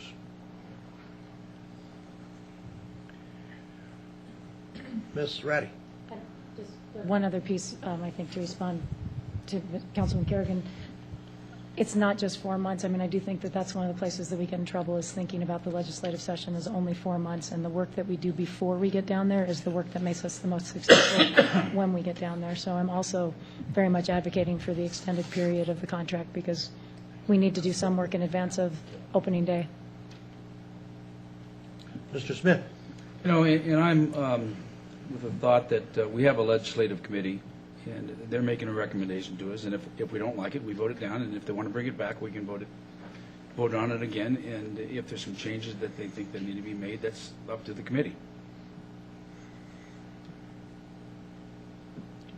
Ms. Ratty. I think just point of clarification here, but I don't think I'll be able to bring it back as a member. There's no winning side. No There's prevailing side. Okay. I thought a tie was. That's just like. Okay, what's the pleasure of the council? You want to bring it back, Mr. Lawson? Let's go ahead and vote on it. I got enough information. I can vote in the affirmative. I need a motion. Ms. Ratty. Move to approve 5.11 as presented. Second. Moved by Councilwoman Ratty, seconded by Councilman Smith to approve 5.11. Any further discussion? Seeing none, please vote. Passed unanimously. Thank you. Thank you. Appreciate it. And we'll try to be, as a legislative committee, we'll try to be more cognizant of bringing, when we can, unless we're under the gun and we can't. Well, obviously, we had plenty of time to bring this back to the council to discuss the direction that we're going in. As Ms. Ratty, I apologize for that. It won't happen again. Go ahead. I would like to see, do we want to bring the League of Cities back after the context of this? Is there anybody who would like to bring that back? 'Cause I don't. Well, we're going to discuss that in the, we can discuss that under the budget, right?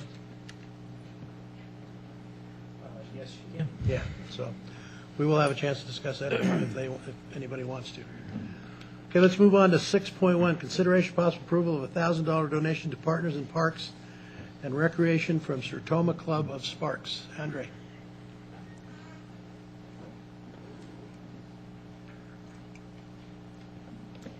Good afternoon. That's on. Good afternoon, Mayor and Council. For the record, Andre Stiegel, Recreation Supervisor with the Parks and Recreation Department. I'm here to ask for approval of a $1,000 donation for the Partners in Parks and Recreation program from the Sertoma Club of Sparks. I'd like to take this opportunity to publicly acknowledge the fourth consecutive year the Sertoma Club of Sparks has donated funds to Partners in Parks and Recreation in order to make the Junior Giants baseball program available to children. The program was canceled in 2009 due to budget cuts, and without this support, it would not be offered.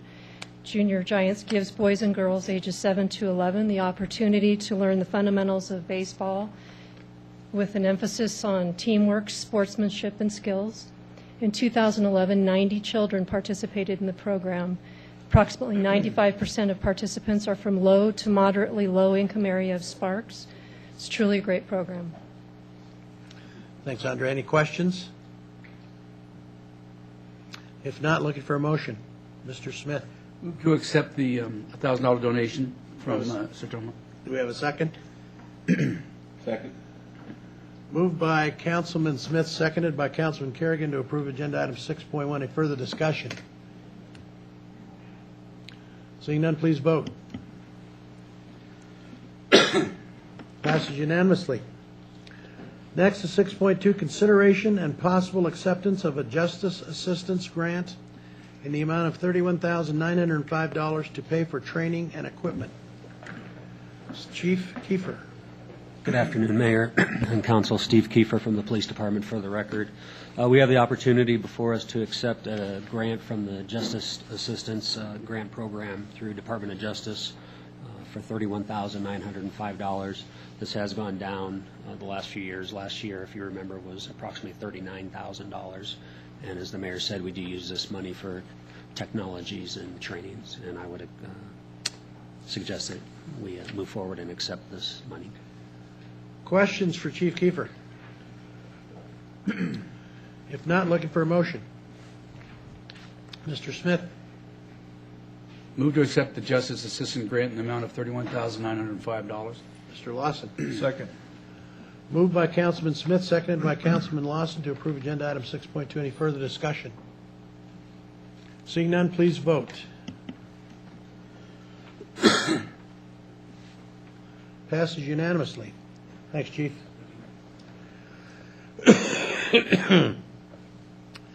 Next is 6.3.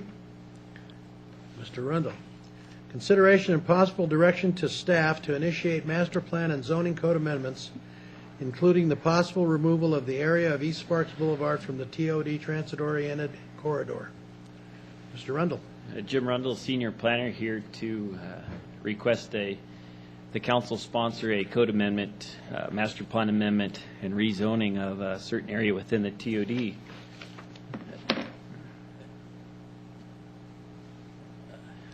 Dick, did I get the overhead? Thanks.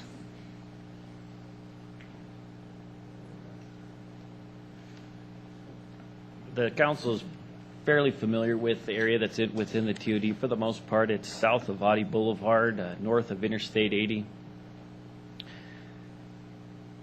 It goes to the city line with the city of Reno and east to essentially the, okay, we're up here now, so essentially just east of Vista Boulevard.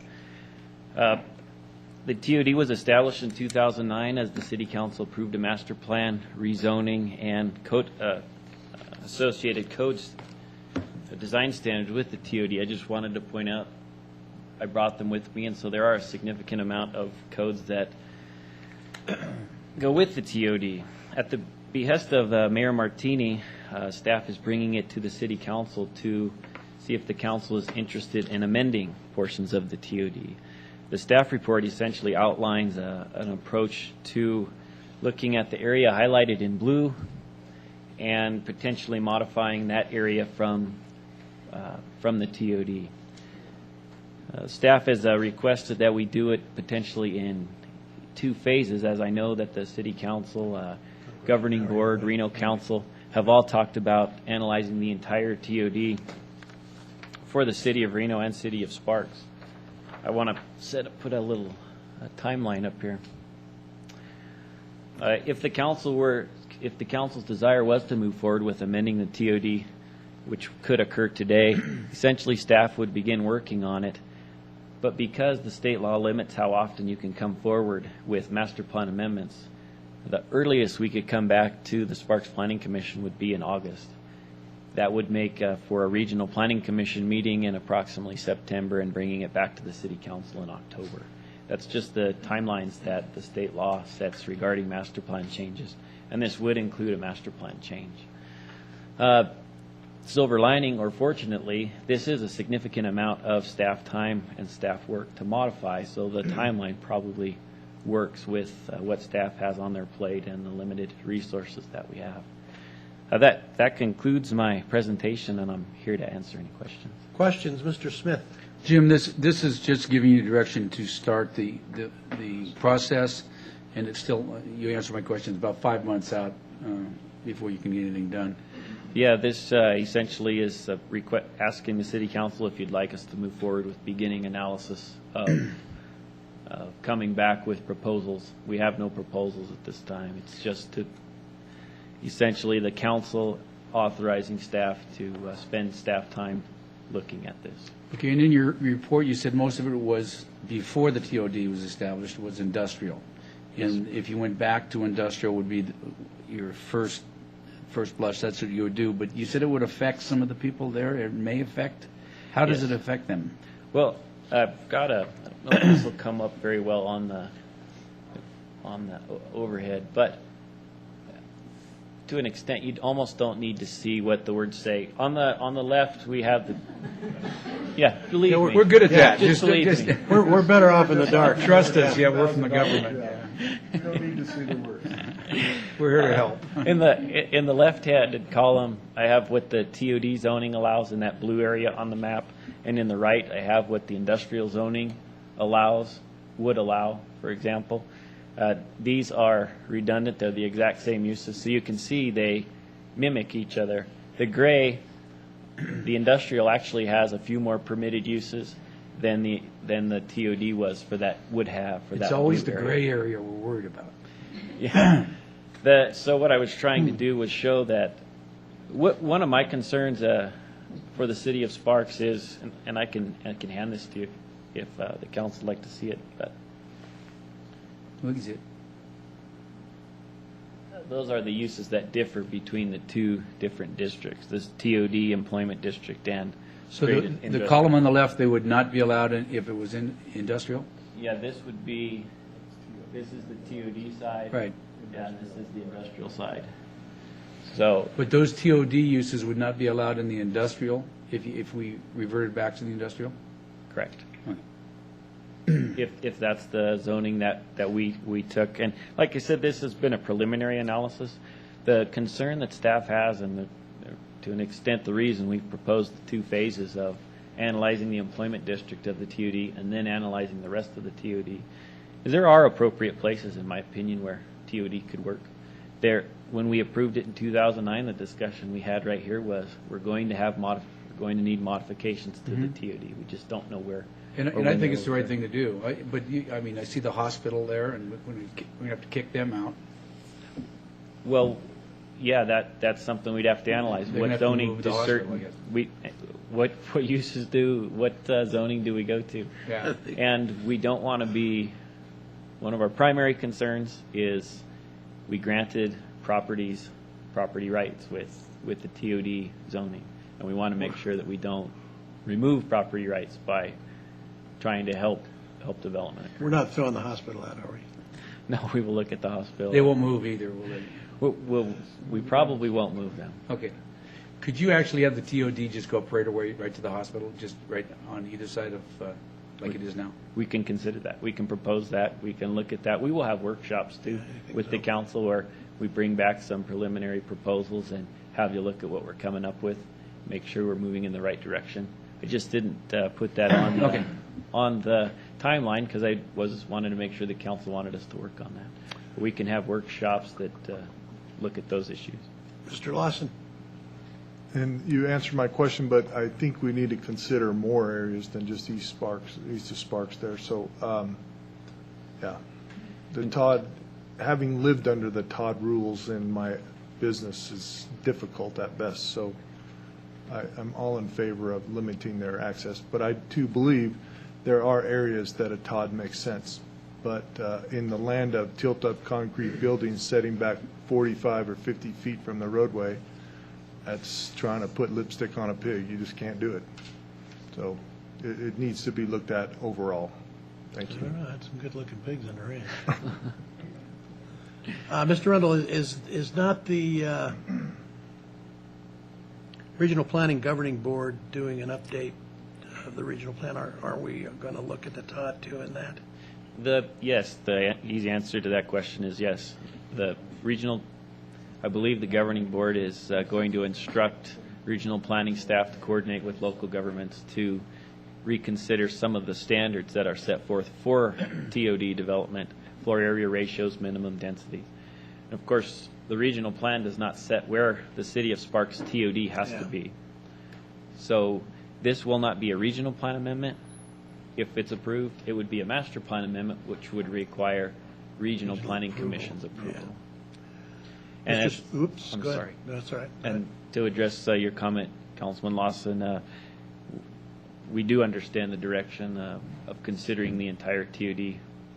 It is a monumental task to analyze each of those properties, and we just trying to bite off what we can do now. It's kind of like the phasing approach that the Director Cruz had sent to the council, the phase 1, 2, and 3. This is something we can do quicker. The analysis of the entire TOD is pretty in-depth. And we do plan to bring that back, and we'll ask the council to sponsor that amendment at some point. And I know you're aware that we are looking at a regional planning governing board to get some direction on that. So this is perfect timing, good thinking, moving forward. I like it. Mr. Smith? You know, and I do believe Sparks is being proactive. I mean, we put in a plan. It's not working. So it makes sense for us to go back and look at it again, and then we may have to look at it again a couple years down the road if it doesn't fit what we need. So Yes. I think it's smart. I think it's a good step. If the council does approve us working on this, we will have a neighborhood meeting with everyone in that area. Make sure we get invite them to give us their comments. Exactly. Sure. Ms. Ratty? When I was looking at your list, I was remembering this issue with adult daycare and that We're going to need that we are going to have a huge need for adult daycare in our community. We're going to need Right on this council, we do. And This side of the from there down. And the I thought that's what this was right here. feels like factor, and gee, I'm feeling like the nurse. But there's Ratchet, nice.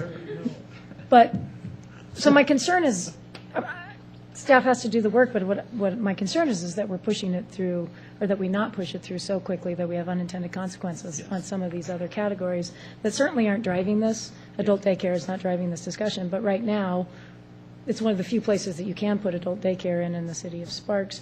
So my real question is do some of those issues get answered in our other zoning code work that we're doing? Well, I'd Could like they? to answer that with two answers.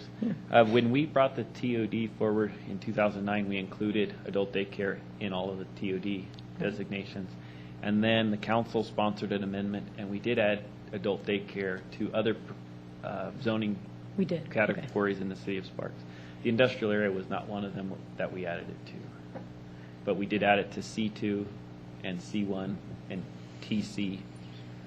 Off the top of my head, I can't think of the other areas that Okay. it's allowed. But we did, and if the council would like, at some point, we do hope that we can analyze the entire zoning ordinance.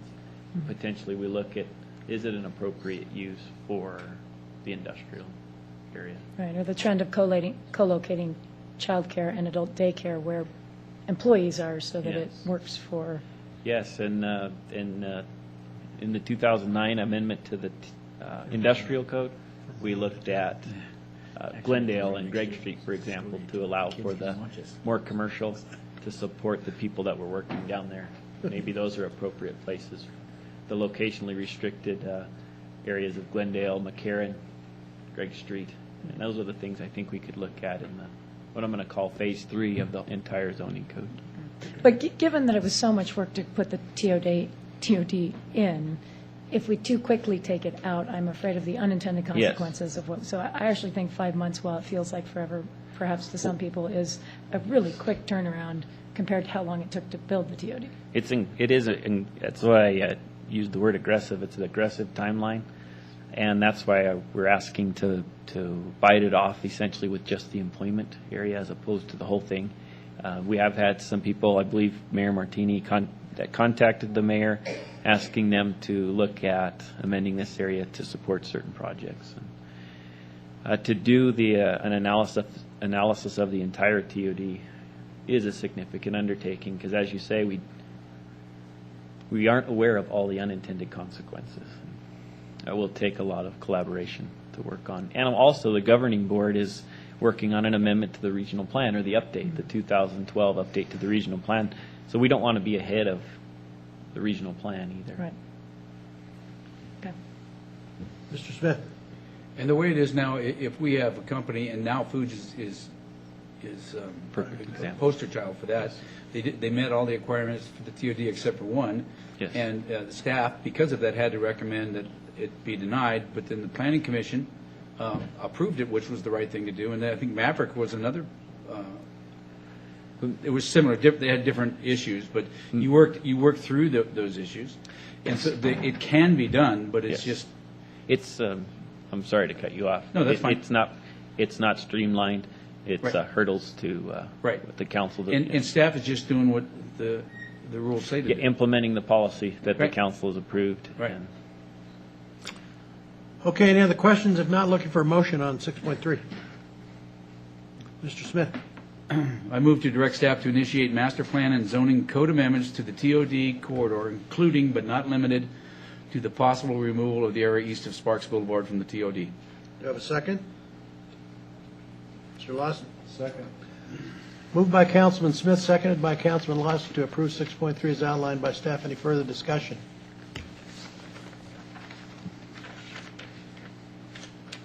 All those in favor say aye. Aye. Opposed? Passes unanimously. Let's move on to 6.4.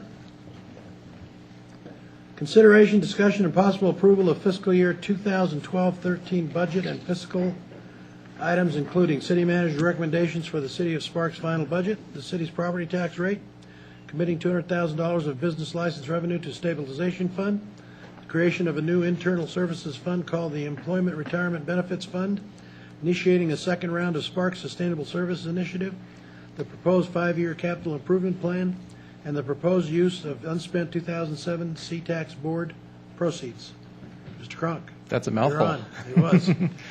For the record, Jeff Cronk, Financial Services Director. I'm here today presenting the city manager's final budget recommendations for fiscal year 2012-13. We're asking council today to direct staff in preparing the city's final budget documentation for submission to the state. City staff has filed the tentative budget for fiscal year 2012 and 13, and the council will receive public comment on fiscal year 2012-13 tentative budget on the third Tuesday of May, which is May 15th, and that's by state statute. Our plan is that immediately following that public hearing on the tentative budget, we'll bring back the final budget, which will be prepared based on today's direction that you provide. Final budget, as you know, must be filed with the state of Nevada Department of Taxation by June 1st each year. Attached to this agenda is the manager's budget recommendation book, as well as the proposed 5-year capital improvement plan. And in that book provides a synopsis of results and expectations of the city manager's budget recommendations for the various funds of the City of Sparks and the Sparks Redevelopment Agency for fiscal year 2012-13. Today we'll be taking you through a presentation that you've found in the budget, and specifically we're going to be asking for 7 things. Approval of the 2012-13 budget recommendations. 2, approval of the city's property tax rate. No changes recommended at this time. We'll go through this in more detail. 3, formal council action to commit $200,000 of business license revenue to the stabilization fund per council policy in accordance with GASB 54 requirements. 4, direction to establish a new internal services fund to be called the Employees Retirement Benefits Fund, designated to accumulate assets to offset the city's OPEB liability. 5, approval to initiate a second round of the Sparks Sustainable Services Initiative, or SSSI. 6, approval of the proposed 5-year capital improvements plan. And finally, 7, approval of the proposed use of remaining unspent 2007 C-Tax bond proceeds. So that's what we're looking for today. I'm hoping that today would be an interactive, because what we're really looking for is direction in order to file the final budget. So I'll start, unless you have other questions or questions to begin. I'll just dive right into the presentation. But as questions come up, please interrupt me. Any questions before we start? Okay, moving on. Okay. Before we dive exactly into the manager's recommendations, I just kind of want to give you a brief review of what we're seeing out there, economic-wise, what the climate is these days. Some of these slides you're going to see as being familiar. I've presented these before, and I think it's important to show how they progress, because some of these slides are good snapshots of what we're looking at. This specific one is, you've seen this before, where the bars indicate the assessed valuation. The dark blue line, if you will, is the C-Tax revenues that the city receives for the general fund. The purple line, I guess that's purple, is license and permits revenue, and then the red line is property taxes. I think the key takeaway here is that we've been seeing some stability in the last couple of years in our more consumer-driven activities, which would be the C-Tax, which is primarily sales taxes, and then our licenses and permits. But we continue to see a decline in our property taxes, and you can see that by the red line there, and that's still trajecting downward. And I do still anticipate that that's probably going to be our biggest area of challenge going forward. This is sort of a snapshot of our challenge, if we can call it that. The line is our total revenue in the general fund. The bars, if you will, are the population, and you can see where the population has plateaued, really hasn't gone too far in the last couple of years, but we have had a slight gain since the recession began of about 4,456 residents. This is per the demographer's office. But the trick, obviously, is that we've lost a lot of our total revenue. So in a nutshell, our revenue per capita is down about 25.3%. And that is our overall challenge that we're dealing with and continue to deal with. A little bit busy slide, but I love this slide. It's just a great. It shows. I know it's. You would love it. It's a sickness. This just shows the blue lines of what the taxable sales are in Washoe County. The red line is the unemployment, and this goes back to 2005, July of 2005. It's just a perfect example of how it's all about jobs. And you're not going to see real improvement in the C-tax revenues until the jobs come back. And I want to spend a couple of slides, talking about that. We're seeing a little improvement in our receipts, but you can still see how far down we are. So, and how far we have to go. Even if our C-taxes gain at a 4% clip, we've still got 10 years of such growth before we get there, and certainly I don't think anybody expects that we're going to see 4% of sustained growth. But that's just kind of give you an idea of how damaging the recession was to this area. So it is all about jobs. This is employment, not unemployment. Unemployment gets a little tricky. It creates some nice little headlines, but there are reasons that aren't necessarily good that it might go down. Specifically, it's been getting a little bit more press lately that people have been leaving the workforce, and that's not a good thing.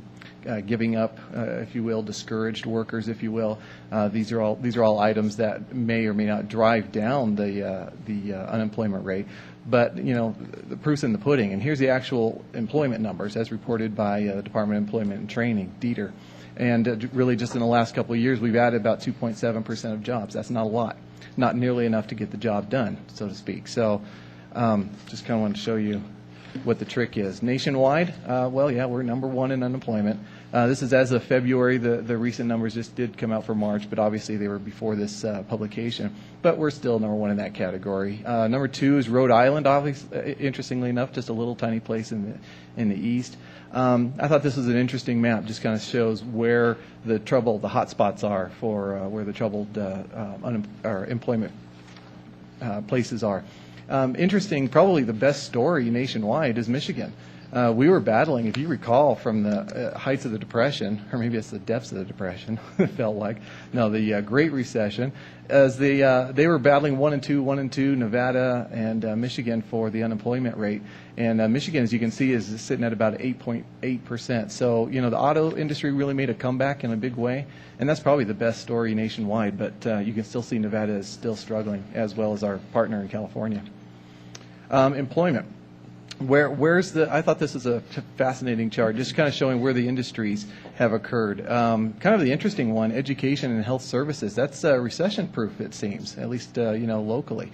Just that's that red line. It just has a nice steady growth, regardless of what happened in the economy. Just kind of kept on growing. Not so as the case for obviously the other industries. But you do see some very interesting trends happening. The brown, maybe that's a gold line. That would be kind of appropriate for mining. In the last couple of years, really starting to spike up. That's kind of an interesting trend. And again, this is statewide, obviously, but obviously the big story for all of us was construction, that blue line. But that's kind of an interesting what's happening in the various industries. Property taxes. It's all about houses now, and I've shown you this before. Just kind of, I thought it bared a little reiteration of how long and how impactful this is. And this is just the median home value where we were. We peaked in 2005, right about $360,000, and today we're sitting right at about $150,000. So we all know it got cut in half or more so. But if we even got back to a modicum growth that we saw back in the 1990s, where it was 1%, about 1% a quarter is what we saw, it would still take us about 21 years to get the value back. The real story, obviously, for us is that even if the values come back overnight, our property taxes would not because of the cap that's in place, depreciation and so forth. Again, a little bit on the housing market. This is an interesting chart. If you look historically, Summer, winter, summer, winter, summer, winter, very steady up and down, but a steady growth pattern that led to quite a bubble in the valuations. What we're seeing now is a lot of volatility, just this little, choppy, kind of activity going on. Obvious improvement in sales, but you're seeing a disconnect all of a sudden from the value of the homes to the sales. So right now, what's happening is that the only thing that's selling are the lower valued homes. Basically anything 150 or lower are selling pretty quick. A lot of it being snapped up by investors, honestly. But the sales are not driving value right now. Unfortunately, our revenues are driven by the blue line, so that's still in a downward trend. Property taxes. It just wanted to show you briefly. I think I showed this to you first in our workshop that we had last summer, of just how important the property tax installments are to our cash flow. And this is general fund cash flow for just 1 year, just to kind of give you an idea of how we have to manage our cash flow. Excuse me. The property taxes, we get 4 main ones, August, October, January, and March. And you can see where obviously our cash flow spikes up and how we feed off of that, especially during the summer months. During this 5-month period, and then our consistent low times are going to be August and January, which is the greatest length of time between our receipts. So just kind of shows you here how much we rely on that first installment. We get historically about 28.6% of that installment, which would be right about here. That really brings us off of that summer low, if you will. So overall, this is the Nevada, not just local, but this is the Nevada Economic Index that was provided to us by FTN Financial Advisors. It's kind of a snapshot of a lot of key economic activity in Nevada, including taxable sales, gaming revenue, unemployment, home values, so on and so forth. And we're starting to finally see, just in the last couple of years, a little bit of a bounce. It's not a lot, but it is something, and it's nice to see that we're actually seeing some activity. Honestly, a lot of that is driven by Southern Nevada. That's probably 75% of the economic engine in Nevada is driven in the south. And we're definitely seeing some activity down there that we haven't seen up north. And you'll see that here on this next slide, where our visitor counts and gaming win. Visitor counts have been kind of flat. Gaming win, you can still see, is struggling. The green bars there, still going down on a year-to-year basis. So visitor count down since the recession began by about 15.2%. But gaming win down is significant, 30.1% since the recession. What about air traffic? We're struggling in that area too. I thought this was interesting that we all know what happened in September 2011, and we're below that now. We're kind of, I drew a line there to kind of show where the air passenger traffic volumes kind of are historically, and we're consistently now starting to bounce down below that key time there. Last ones were this is our permits issued, and this is just from our local community services department data. And since the recession, well, I'll do this most recent first. The last year, I suppose, our permits are up in number by 6.9%, and our value is up by 76.3%. That's fantastic, but boy, doubled off of nothing is damage is done. I mean, still nothing. You can see where we are still down from the peak. It just got crushed, where the permit value is down 71.1% since the peak, including the positive that we had from this past year. So it's just kind of staggering. So that's just the historic, where we're at kind of historically. The last 10 years, I showed a lot of financial data. But specifically then, what is the city manager seeking today? And again, 7 things, but a little more detail here. One is just the approval and especially direction on the city manager's budget recommendations. Second is the approval of the city's property tax rate. No change is recommended right now, but I did want you to know that the city is currently under 4.37 pennies under the property tax cap of $3.66 per $100 of assessed valuation. And the council has sole authority to be able to raise that rate up to the maximum. We've been under that rate by that amount for several years now. I'm trying to remember the last time we rose it, but it was in the early 2000s. Number 3, the council we're seeking approval to commit, and if you recall, this is an annual action that we have to take now according to GASB 54 regulations, but we're looking to commit $200,000 of our business license revenue that's normally coming into the general fund, and this is basically redirecting it so that it's a revenue flow into the stabilization fund. And this is in concert with council policy and in accordance with GASB 54 requirements, as I said. If we do achieve this approval, that would give us about $428,000 in the stabilization fund by the end of fiscal 13. The fourth one is that we're seeking authority to establish a new internal services fund called, tentatively, the Employee Retirement Benefits Fund to accumulate assets and offset OPEB liability. One of our policies is we'll get into fiscal policies we'll get into a little bit later is to consider funding for OPEB liability. As we've discussed each year, this is sort of a mechanism to not fund it in the strict sense that we would have to set up an irrevocable trust fund. We're not looking to do that, but we're looking to set up an internal service fund that in essence mirrors our current health insurance fund, and to set this up to pay for those future retiree benefits. So this doesn't have the restricted capacity that funding it per law does. I mean, I'm not looking to set it up into an irrevocable trust fund, but we're looking to set this up, again, just to mirror the other fund, to just accumulate assets to offset that OPEB liability. We can do that by... Question. We got a question, Mr. Kerrigan. Yes. Yeah, let's talk about the sweeping the health insurance fund.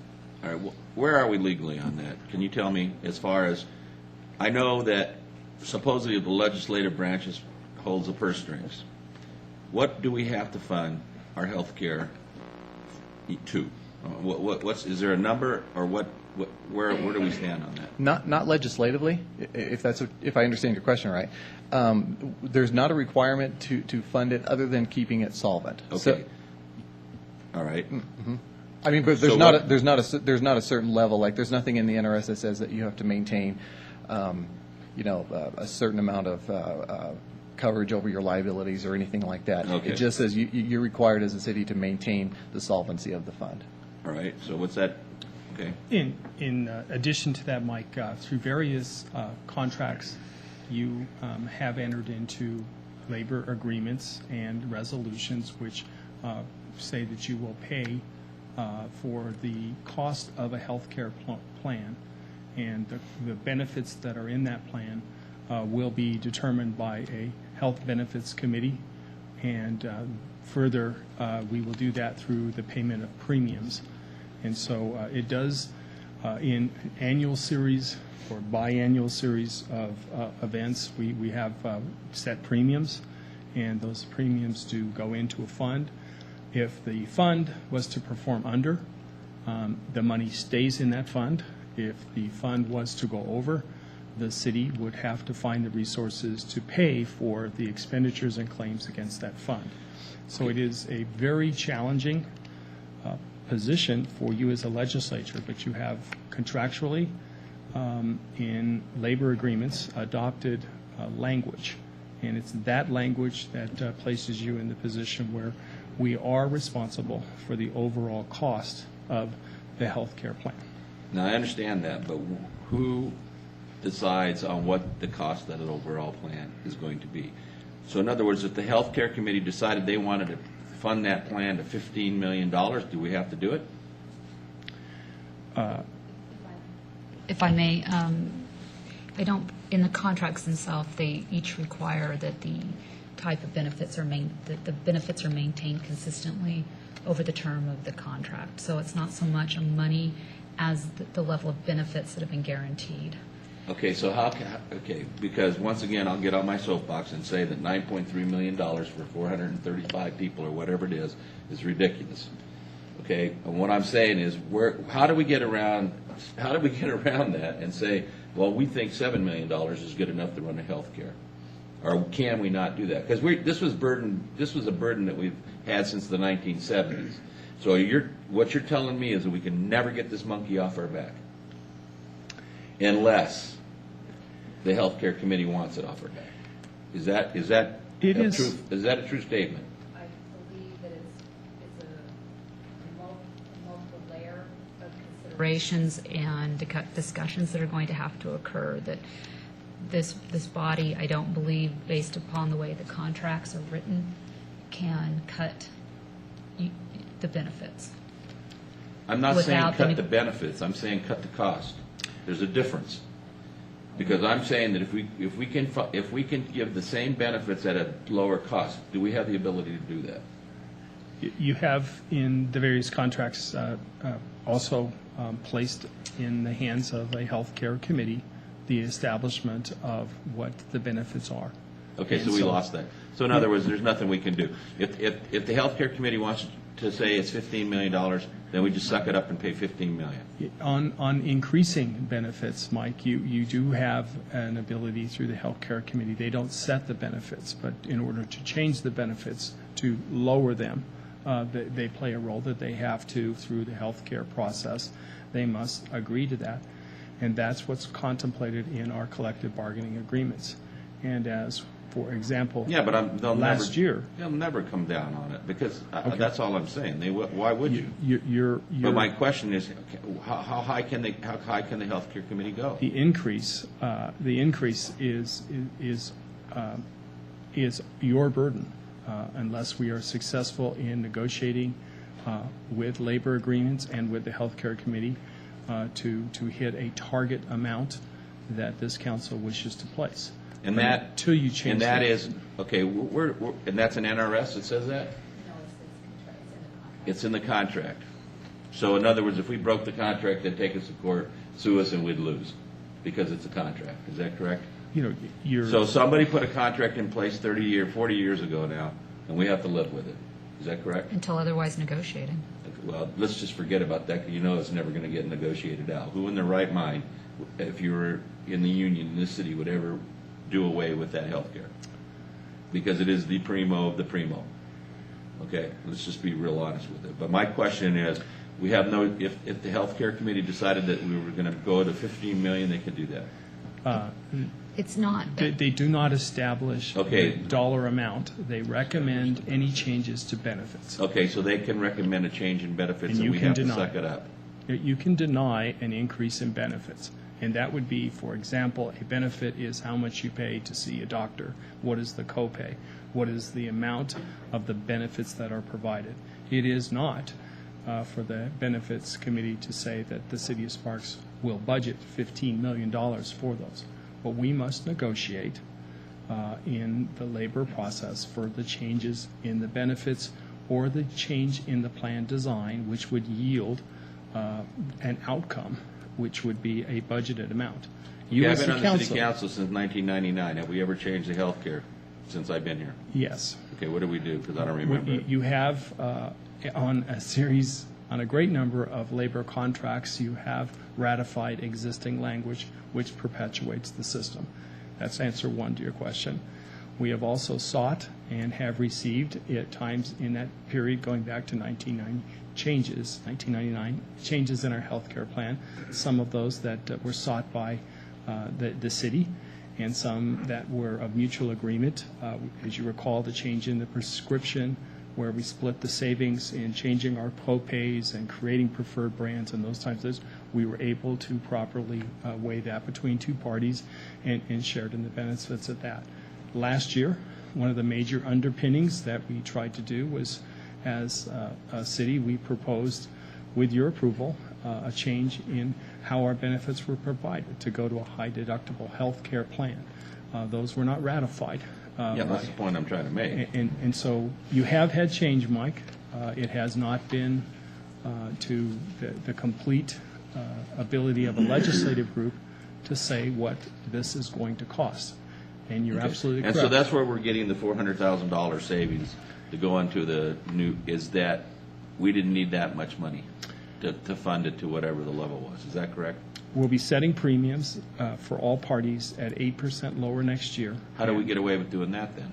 We do have in the various contracts and resolutions the ability to set premiums. You do pay those premiums except for those groups that are contributing. As you know, a number of our employee groups, particularly new employees, do now contribute to dependent coverage. Therefore, they're paying part of a premium. Yeah, that's because we won that in an arbitration, but if I remember right. We were successful in negotiating those with most of our bargaining groups for new employees to, for example, the fire union was one where they pay 25% of their dependent coverage as a matter of course. So they're very interested in premiums. On new employees, we have established for non-unionized employees that they will pay 50% of dependent coverage. So premiums are a real number. But you're not, but I wanted for the record to state that premiums are not our cost. They are the amount of money that we plan to use in a health care plan.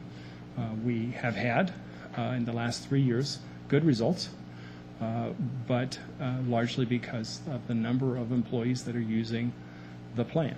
We've lost 33% of our workforce, and so that's been a big part of that. We do need, in the health of this city, to reach agreement on a health care plan that will not consume 10% of our revenues. And if medical inflation continues to be the trend that it has been on, our contributions and cost of health care should double in the next 10 years. And that is something that would be very difficult in the face of the slides Jeff's just shown you to find that we would be able to provide the same number of employees, the same number of benefits to a population which will undoubtedly grow in the next 10 years. So when somebody asks me, when they call up, I can basically say that I have no control over the health care in this city as a councilman. Just a CYA. You may say that. Okay. Thank you. Mr. Smith. You know, and I guess the truth is, and we'll use the fire department because you used them as an example, we haven't hired any new firefighters, so there's really nobody paying 50% of the health benefit, is there? You have, it's been several years since we developed the trust fund, and we have had employees retire, and we have had some hirings. For example, this coming year, we will have completed from a retirement of a couple of our battalion chiefs. We've now gone a year, selected the captains, the operators, and within the complement, not an increase in the number of firefighters, where we're replacing 2 new firefighters will come on board next fiscal year with your approval of the budget, I should say. And those 2 individuals, in addition to those that have come in since the trust fund was put in place, will be paying the negotiated portion of premiums. Yes, sir. Okay, so then just to be clear, what you said was the benefit committee buys the benefits, or they pick the benefits, or they get to maintain the benefits that they have now. They don't have any control over the price either. We are responsible for picking up whatever they cost. Yeah, they're specifically to make recommendations. Right, on and benefits. so if they have a benefit, I don't know, and it costs $500 and now it's $600 for the same benefit, we have to pick that up. Until you negotiate a change in the copay. And like Mike says, we can't fix that. And if we said, here's $7 million instead of $9.3 million, but go get the same benefits, obviously they'll never be able to do that. I wouldn't argue your statement, sir. Okay. Mr. Lawson. Let me see if I can clarify this for the football player here, but here's where I see the issue, and I mean, I know with my insurance, we have a list of doctors, and I go to this doctor and I get 80% copay. I go to a doctor off that list, I only get 60% copay. Do we have that with the city of Sparks? Yes, we do. So if I decide I need my knee operation done by the specialist in Sacramento, and because I don't like any of the doctors that operate on knees here, I go to Sacramento and pay 40%, or stay here and pay 80%, well, some reduced rate, I would imagine, because the guy in Sacramento gets more money. It would be the opposite of that, but your statement is correct. You stay within our network of negotiated costs and providers. It costs the plan less than it would We don't have the kinds of penalties that would encourage folks to stay within the plan to a degree that would provide us a good deal of cost stability. An example, which is not a personal example, but an example of someone who had a knee operation outside of our plan in the last 12 months. The costs were probably around $100,000 absorbed by the plan. Had they been inside the plan on the preferred provider list and followed that protocol, it would have been about $30,000, and that's $70,000 of benefits. Both that decision rests with the fund. To your point, sir. Okay, so that was exactly my point. So I go outside of the plan, and it costs so I don't know, to get to where it costs the city $100,000. I stay inside the plan, only costs $30,000. Yes. So we have no control over that. We have the ability to negotiate a change in that, but we do not have control. And to me, that's where the costs are going to skyrocket. And, I'm certain that there's great surgeons right here in Reno Sparks. Right. Maybe not the top notch, but we're also not talking about, professional caliber people that need, to make their living based on, that. Can't even give a good example, but I just, that to me seems over the top, that you can 2.5 times, 3 times the rate just because you want to pick your own doctor outside the plan. And in that sense, it is a benefit that we as the plan providers can seek a change with the healthcare committee, and we would do that on a regular meeting basis to try and elicit their participation in changes. We intend to do that again this year with a set of plan changes, and with the hopes that if we can make changes today in our healthcare plan, which would make it more efficient and not consume as many resources, we can retain that on the margin of the employees and actually use it in ways that would increase their compensation. What is wasteful spending in a healthcare plan? If unchecked for 10 years, the numbers we spoke of will have doubled. And that would equate to a little over $200,000 in spending, $140,000, which would have been on the city side of the margin, and that is likely to be unmet by the current projection of revenues. But with our employees and in their contractual positions that we have done over a continuous number of years, we have to seek change which they would see as being to their benefit, and we are proposing changes which would allow the changes to allow for their compensation to be better received. $70,000 to surgeons in California versus $70,000 into the paychecks of employees, and forestalling unchecked costs into the future is really where the math on this gets really scary. In the year 2000, our healthcare fund was somewhere around $3.5 million from my memory today, and it has reached $7.5 million. And Mike is correct for all funds, all participants. It'll carry a fund balance of around $9.1 million. If you trend that forward, you're talking about $18 million out of a budget of $50 million, and a budget which, with its two principal revenues, property tax and sales tax, at 4% growth, the nearest time they will return to revenues within the last 10 years would be in sales tax going, and you'd have to go back to 2004 to just regain the ground we lost. And so it's a very central issue to gain a foothold on. We want good employees who are well compensated, and we don't want to continue on a health care plan that will mean failures to our employees in their ability for them and their families to have coverage. But the balance is what we need to find. And if it's unchecked or unchanged, 10 years from now, we will face very dire situations in this particular arena. And we would hope our labor process will yield change that would prevent us from having these problems. Well, and it's one more observation to make is that, and I agree with Mike, I don't believe that if I'm with the union, I'm not going to change my benefits. And come on, let's be realistic. That's what you do. So, of course, I wouldn't change it. But in 10 years, I would venture to guess that there's a good percentage of the population that's working today will be retiring.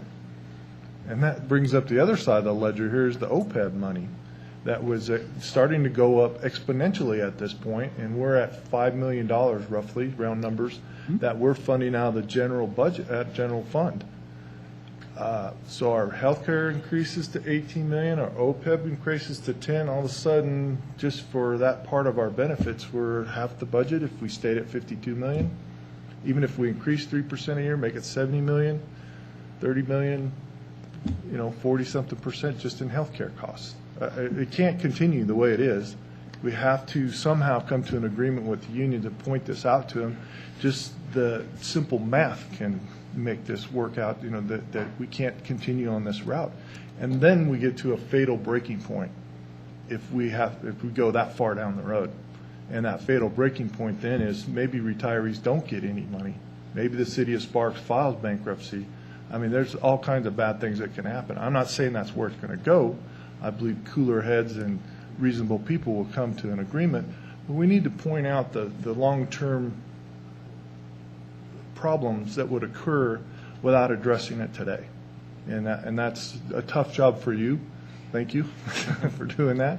But it's something that we really, really need to talk about in a serious manner with every bargaining group because of the exponential growth that it'll have over 10 years. Thanks. Okay. Go ahead, John. Okay, so just to kind of round out what we were looking at, recalling the economic slides that we just went over, we're not looking for a lot of improvement, and as you'll see as we get a little bit farther along, that our expenditures are still higher than our revenues. So in anticipation of not fiscal 13, but fiscal 14, the manager is seeking to initiate a second round, if you will, of the Spark Sustainable Services Initiative in order to address those storm clouds before they get here. The couple of last things was the approval of the proposed 5-year capital improvements plan, and I'm probably going to have Chris Cobb come up a little bit later and talk about that, and then the approval of the proposed use of the remaining unspent 07 C-Tax bond proceeds, and I'm probably going to have Armando Ornelas come up and chat about that a little bit. So how do we get to where we're... Oh, go ahead, Mike. Yeah. Quickly go back to the number 7 on that. That's the C-Tax proceeds. What do we have? I know it's $1.58 million, but we haven't built the Victorian Square Theater, AMPA, whatever the hell it is. And that's another, what, 2.53? 2.5 so if you add my up, understanding. so is that what we have left over? Is about, what, $4 million? No. The leftover unspent bond proceeds you're talking about is the 1.6. Well, where's the 2.3? That's 5.3. That's the cost of the project, Mike. Right, but we haven't built that project yet. We also haven't funded it. Right. So it's not. It's we haven't funded it. So that's not funded. That's it. Because it looks like when you look in the budget, it is funded. It may appear that way. The cash available is the 1.5. The cost to finish the Victorian Square project is the 2.5. Right. 2.4. But we're talking only about the 1.5. That's all we have left out of that. That's correct. That's correct. Okay. Thanks. Okay, so how do we get to the manager's recommendations? We follow council-adopted fiscal policies, which are, in short, just maintain, we all know these, maintain a minimum unrestricted ending fund balance equal to 8.3% of expenditures, which again is just 1/12, one month's worth of expenditures. Transfer $1.1 million to the capital projects fund to meet infrastructure and CIP needs. Third is to commit $200,000 of revenue to the stabilization fund. Currently, we have about 228 in there. We're looking to put a couple $100,000 more in there. The fourth policy is to maintain a contingency budget. I am introducing a new concept this year of trying to get a zero cost impact, if you will, from a budget standpoint on the general fund. And I'm seeking to increase our contingency budget to $1 million. Last year, or the previous year, would have been $550,000. So I'm looking to increase that a little bit. However, I'm offsetting that by a transfer in from our vehicle fund. Historically, we haven't used our contingency budget, just haven't had a need to historically to use it. So this would do one of a couple of things. One, it kind of cleans up that anticipated expenditure that never happens, so which just would roll to the bottom line. So I'm looking to create a net zero impact, if you will.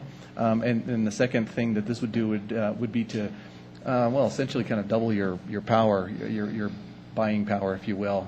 If something happens and we need to allocate or to access those funds, we're able to do that without tapping into a general fund budget. Now, by tying it, if you will, to a transfer in from a motor vehicle internal service fund equal to that same amount, that's not an ideal. I mean, I don't want to do that just in and of itself, because we have needs that that motor vehicle fund is in place to meet. I mean, we have future needs for fleet needs and other things. However, this is like an emergency situation. It's not something that you'd be transferring money in all the time. You're just doing it in case you happen to need that contingency. So it does a couple of things. It gives us a lot more flexibility to utilize that contingency without having a drain on the general fund. And it kind of ties it to a standing source, if you will. And I just wanted to add, if I could, there. Question, Julia. The capital, 1.1 to capital improvement projects.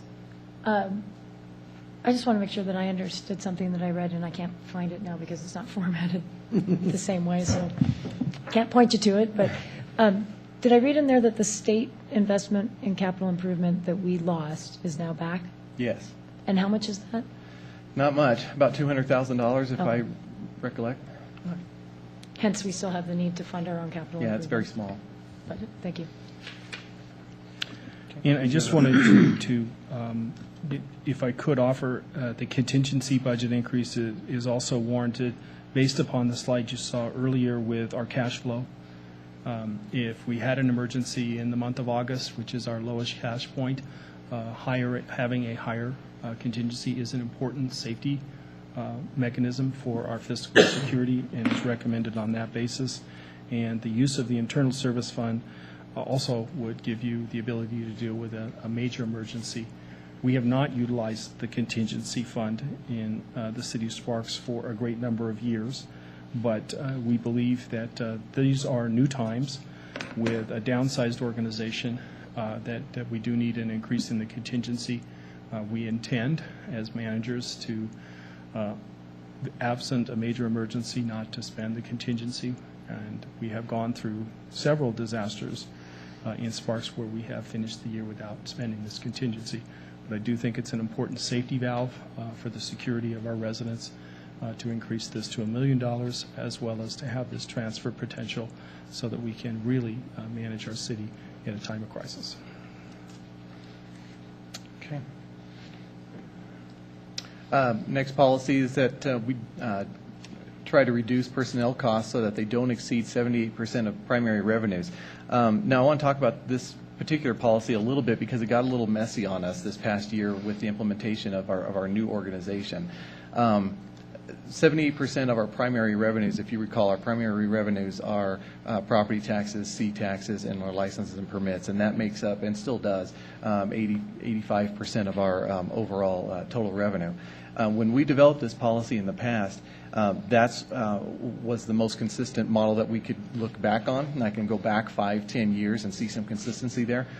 We've kind of reset our organization, and we've put a whole bunch of money into now the general fund through the transfer in, reorganization, if you will, of the parks maintenance. We've added a $1.2 million of new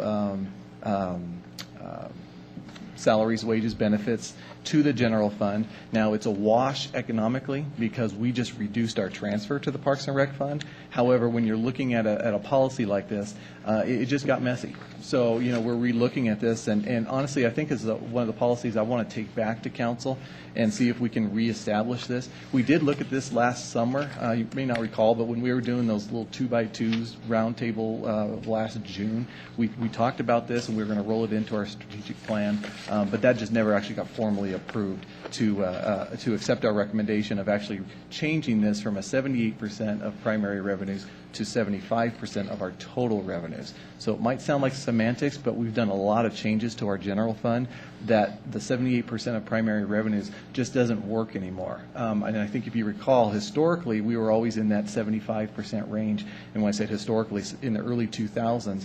So our goal was to get that somewhere closer. And at the time, we were in the low 80s. Well, if I kept this, next year's budget would be close to 90% of primary revenues, but it's kind of a false read because we added all those salaries and wages from the parks maintenance due to that reorganization that we did. The other thing that we did is we also cleaned up the general fund and took out all the grant programs. That we set up a new fund to account for all the grant programs. So now we're getting to a point where our total revenue picture is much more stable, and we can use this as a metrics going forward, I think. So anyway, I didn't want to spend a whole lot of time on that because I do want to bring it forward as for a new policy recommendation. But I thought during our summer workshops, that's generally when we discuss policies. And I thought that would be a good time to discuss that. But as it stands, either one, we're not hitting either goal. So for fiscal 13, our target on these is going to be higher, than the actual policy. So either one, we still have work to do. So, and then the last one was considering the OPEB liability as we had previously discussed. So. So in a nutshell then, city manager's recommendations. Fiscal 13, he wanted to pursue what we're kind of calling a status quo budget. Status quo, loosely defined, is just looking at where we're trying to expect to end the year in fiscal 12 and to maintain those expenditures going forward. There are some exceptions, though, to that status quo budget, and they came out of the new needs meeting that we just had in last 2 weeks ago, April 9th, I believe. Did you have a thought? Yeah, I definitely wanted to talk about that bullet point. When I presented to the City Council at your retreat in January, filling 5.5 public safety positions was in the spreadsheet that you saw. And as we discussed 2 weeks ago, our new needs, the police chief did not have an opportunity to present the 3 police officers as new needs. And those are listed today as the new needs. And I just wanted to clarify how we arrived at that position. We're looking for you to look at a city manager's recommendation, which is made up of months of work. But what factually happened there was I was wanting to get the 3 police officers, which are in the complement for the police department, funded next year. And therefore, in January, bringing our public safety departments to full staffing was something that I saw as consistent with your strategic plan and your policies. And I asked the police chief to begin the recruitment of those 3 positions and included them in January, and even through the new needs presentation. Those were things I was recommending that we do. Those are the highest priorities of the police chief, is to fill those 3 positions. And unfortunately, as timing works in something which isn't linear, but moves in many directions, he did not, and I did not know the day of the new needs that I would not maintain my position on those 3 positions. So I want to be 100% clear that you know as City Council that there are 3 unfunded police officer positions, which we did start the recruitment for, because as you know, we have to do extensive screening. It can take up to a half a year to get through the hiring process to get the caliber of people we need in our department. I wanted and felt confident we would be in that position. They're in the complement. They needed funding next year. And I was unable to maintain that stance following your new needs conference. Informed you and all my department heads of that change in an email. And it is also very important that you understand when the chief presented his new needs in areas such as an evidence technician, in areas of a dispatch need, he did not present these 3 police officers based upon you having seen that in January and my direction that that be included as the status quo because they are in the complement and recommended the highest of that. You are free today, as you look at your new needs, to take that information into consideration and provide direction. If you were adding new needs, I did not want you to not clearly know that those 3 police positions are there for you to direct the funding be included in the budget, 1, 2, or 3. What the chief did tell you at your new needs workshop is that he needs 80 police officers. And those are things he would have focused on had he had the opportunity to present this to you. And I don't think it's a surprise to you how important additional police officers are. It's your number 1 strategic policy, and it's an area that we have consistently focused on. It is the way the process works sometimes. Why they're not in my recommendation is they are expenditure of about $300,000 that I do not see in a status quo budget, and therefore they need to be reflected towards you to give me policy direction. It is money that is not in this year's budget, and that is different than the 2 firefighter positions. Those are funded, and as we do the attrition of battalion chiefs, we've hired captains, we've hired the operators. This would bring us only to our funded complement within the fire department. It is not, in those 2 fire positions, an increase in the complement. Got a question, Mr. Lawson? Yeah, Sean, is we have a grant currently for 6 policemen? When does that expire? June of next year, calendar year. And that's going to run, using your math, it's $600,000 more we're going to have to come up with? It's $732,000, and it's disclosed in your line item as such, is the cost of the city taking on those officers. So just to maintain status quo. Just to maintain status quo. We got to come up with $732,000 a year from this July. Yes. Starting fiscal 14. July 1 of 2014, the grant will be exhausted, and that is $732,000 in spending, which is included in your distant look for the next fiscal year. You missed it by a year. Yeah, I did? Yes, July 2013. Yeah, 13. So that means we'd have to pick it up in I know full what I said. Starting. I didn't. No, a year from July. Yes. So there's another $732,000 to go along with This our $300,000. increase of everything else. So, And I'm rounding the 3. and that's just to maintain the same amount of officers we currently have. Yes.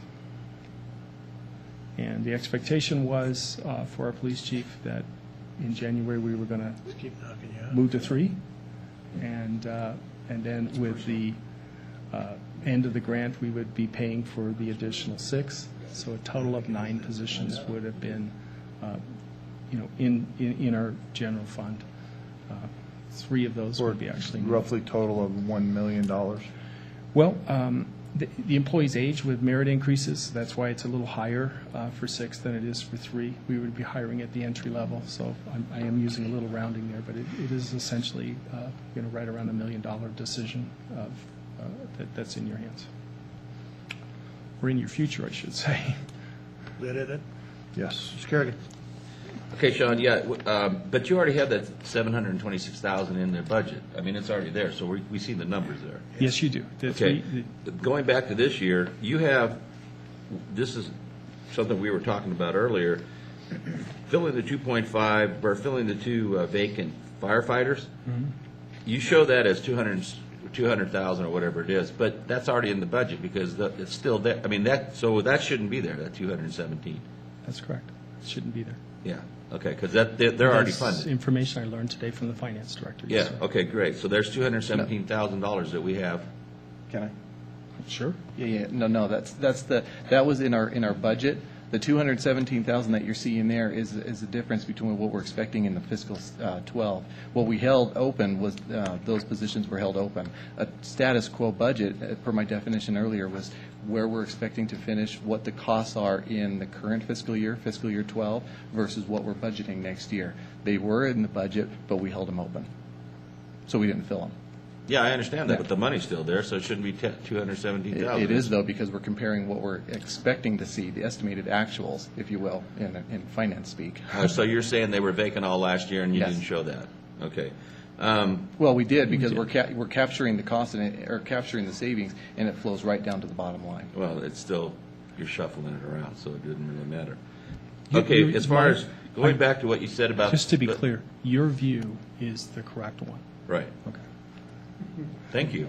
I just wanted to be clear because finance speak and That's unusual. Yeah, what time is it? finance speak gets a little 6:30 confusing, maybe. but Yeah. it is part of the differential between the 3 police officers and the firefighters is that money is physically in our budget. Right. So, going back to what you're recommending now, is that the police chief is now saying that he'd rather have 3 patrol officers than the evidence tech and the other, whatever, can't remember, the dispatcher, correct?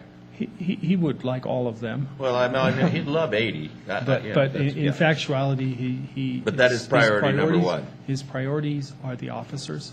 Right. His priorities are the officers. Okay, so I know we're losing the grant in 2014, that we're going to have to pick that up. That was something that we had already talked about. Yes. But is there a chance that if we say okay to 3 police officers today, that we could go out for another COPS grant? We have applied for another COPS grant Okay. and are awaiting the results of that. Some differential on this COPS grant is to be used for community-oriented policing activities. The other one was could be used in a general line staffing mode. So an important distinction is these are 3 police officers to add to our patrol complement. And a COPS grant does not give you the same creation of officers doing the patrol function because of the conditions on this grant. It is an increase in the workforce. It would make a difference in crime, but it does have some strings attached to it in terms of the program and the grant. Okay, so if we told you right now today that we wanted to add the 3 police officers, where would you go for them? You have a fund balance, and you can do that and still achieve 8.3%. You have to confront the shortfall in 2014, but that's clearly why we're wanting to discuss it today. To get you to tell me. You know what? I'm changing my mind because I was looking at. I know. 2 other new needs that we talked about. One of them was correct. the evidence technician, but if the police chief would rather have officers, I have no problem with that. And it's a game changer. The chief would have presented it differently, and that's what I want to be clear is that it isn't us. He has done a great job convincing me that the 3 police officers are needed, and he was comfortable as I was of starting a hiring process. And if you don't move forward with filling those 3 positions, we'll stop the hiring process. And factually, this happened to the police department about 2 years ago, where we were trying to show our commitment and move through the hiring process and get people started at the beginning of the year. And it just isn't working out that way. And to be fair to the chief and his presentation, those would have been a different presentation. And certainly I'm expressing to you his priorities. Okay, so if I made the suggestion that we do go to 3 police officers and a code enforcement. Yes. We'll find. You'll make it happen? We'll make it happen. Okay, now going on the other end of that, if we okay your SSSI, Yes. or however many S's is in it, 3, did I get it right? SSSI? We'll have to find. You're looking at savings, but are you gonna talk to us about layoffs? Because I say, when you're hiring people in 1 year and laying them off in the other, that's not good. That is present, Mike.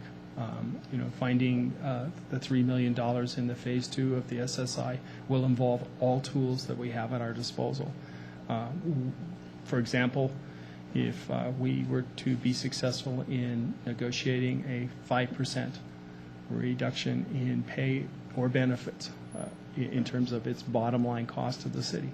That'd be $1.5 million a year. If you did that early next fiscal year and you didn't have that spending, you begin to build the kind of change that makes that different. It isn't, the SSI is not a panacea. It is real changes in the levels of service we provide our citizens, and it is real hard work for our employees. It is a burden when we don't fill positions in my office and one person's doing the job of three. Less police officers is something you would have to weigh. That is your number one core service, police patrol. And whether you would cut police patrol a year from now to get to that $3 million is a clear policy decision, but would be something you would have to weigh against the other things we would be doing. I cannot tell you I can tell you this next round of cuts are harder, more difficult, but they will be weighed against what your priorities are.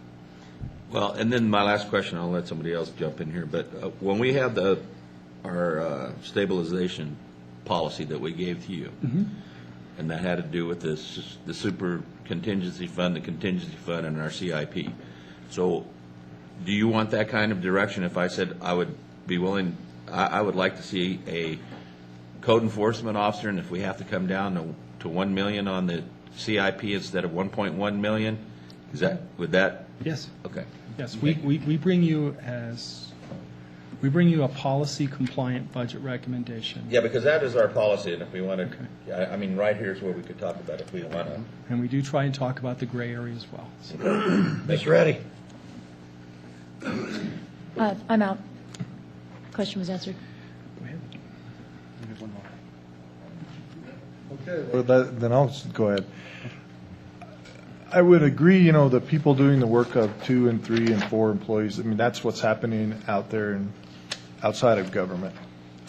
Just give an example, my wife's department was 7 people, now it's her and one other person. They're doing the work of 7 people. That's pretty normal. But I think the one thing you can't get is a patrol officer can't do the work of 2 patrol officers. It's just, that's strictly a numbers. You have to have 1 patrol officer. So, and to me, that's someplace we can't skimp. So we can't expect the 1 officer to do the work of 2.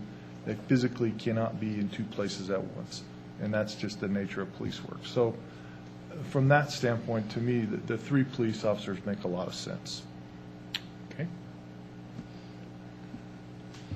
Okay, other questions? Okay, go ahead, John. Forging ahead, Jeff wanted to bring you through some of the other status quo items. Yep, some of the exceptions here that came from our meeting on the 9th. Additional funds were also needed to provide for contract plans examination services, and we built that into the recommendations, and that's broken down. $60,000 was going to be funded actually directly into the Development Services Enterprise Fund, and then there was also $150,000 of one-time money that was identified to be needed to overhaul the city's development ordinances. And then there were other inflation, aspects going on to this to the status quo. Some of the costs of these costs will be offset by a transfer of $60,000 from the Development Services Fund. This is a second $60,000, if you recall from our workshop the other week, that we identified $120,000 as being available within the Development Services Fund. So we're sort of splitting that in half and paying for the services, $60,000 of those services directly out of the fund, and then beginning to repay the $1.1 million of subsidy that had occurred over the prior 2 years to the tune of about $60,000. So it's a small amount, but it's kind of a step towards that direction. Also offsetting some of these costs in the status quo were, as we talked about before, the planned reduction, the 8% reduction that Sean had mentioned earlier of health insurance will have a financial benefit to the general fund of about $400,000. Mr. Kerrigan? I thought that money was going into our, if we okay at the OPEB stabilization fund.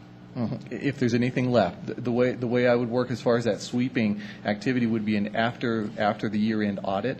So we would have the auditors come in and make sure that all the books are appropriate and signed off on, if you will. And then probably sometime in December, when we present the CAFR to you at the end of the year, at that point, we would do an analysis of the health of the fund and sweep it at that point based on end of the year numbers. What we're talking about here is the upcoming year. So that's like an after the fact. This is before the fact. So this is looking at the year ahead and saying that we're going to be underfunding that fund by 8%. So it's just different in timing. Okay. Okay. And I just think in the last one where you see the net expenses of the city are increasing by $316,000, that's against the overall expenditures of the city, which is over $50 million. It talks about a 0.4% increase, which in this budget and this complexity is pretty good. If you did the police officers and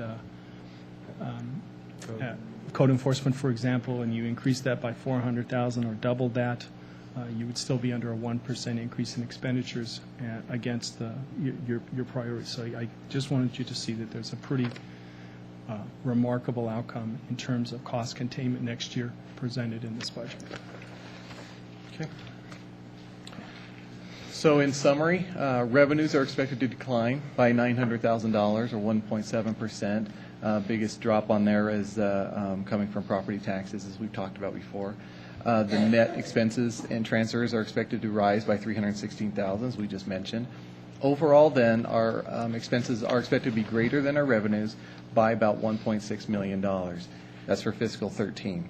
For fiscal 12, we're anticipating being over our 8.3% ending fund balance by about the same amount, $1.6 million. So doing a quick math, you can see that by the end of fiscal 13, we're expecting to be right at our minimum goal of 8.3% and eating through that excess, if you will, over and above our minimum goal of 8.3% at this year. So we're just going to roll that forward into next fiscal year and to hit our targets. Okay, a little bit more about the Development Services Fund. Mentioned before, I just wanted to outline a little bit of the history there. We had $916,000 that the general fund had subsidized that Development Services Fund in fiscal year 10, and then there was another $200,000 that actually occurred in 11. In fiscal 12, we actually had budgeted, I believe it was $257,000 to be transferred over, and it's not looking like we're going to need that this year.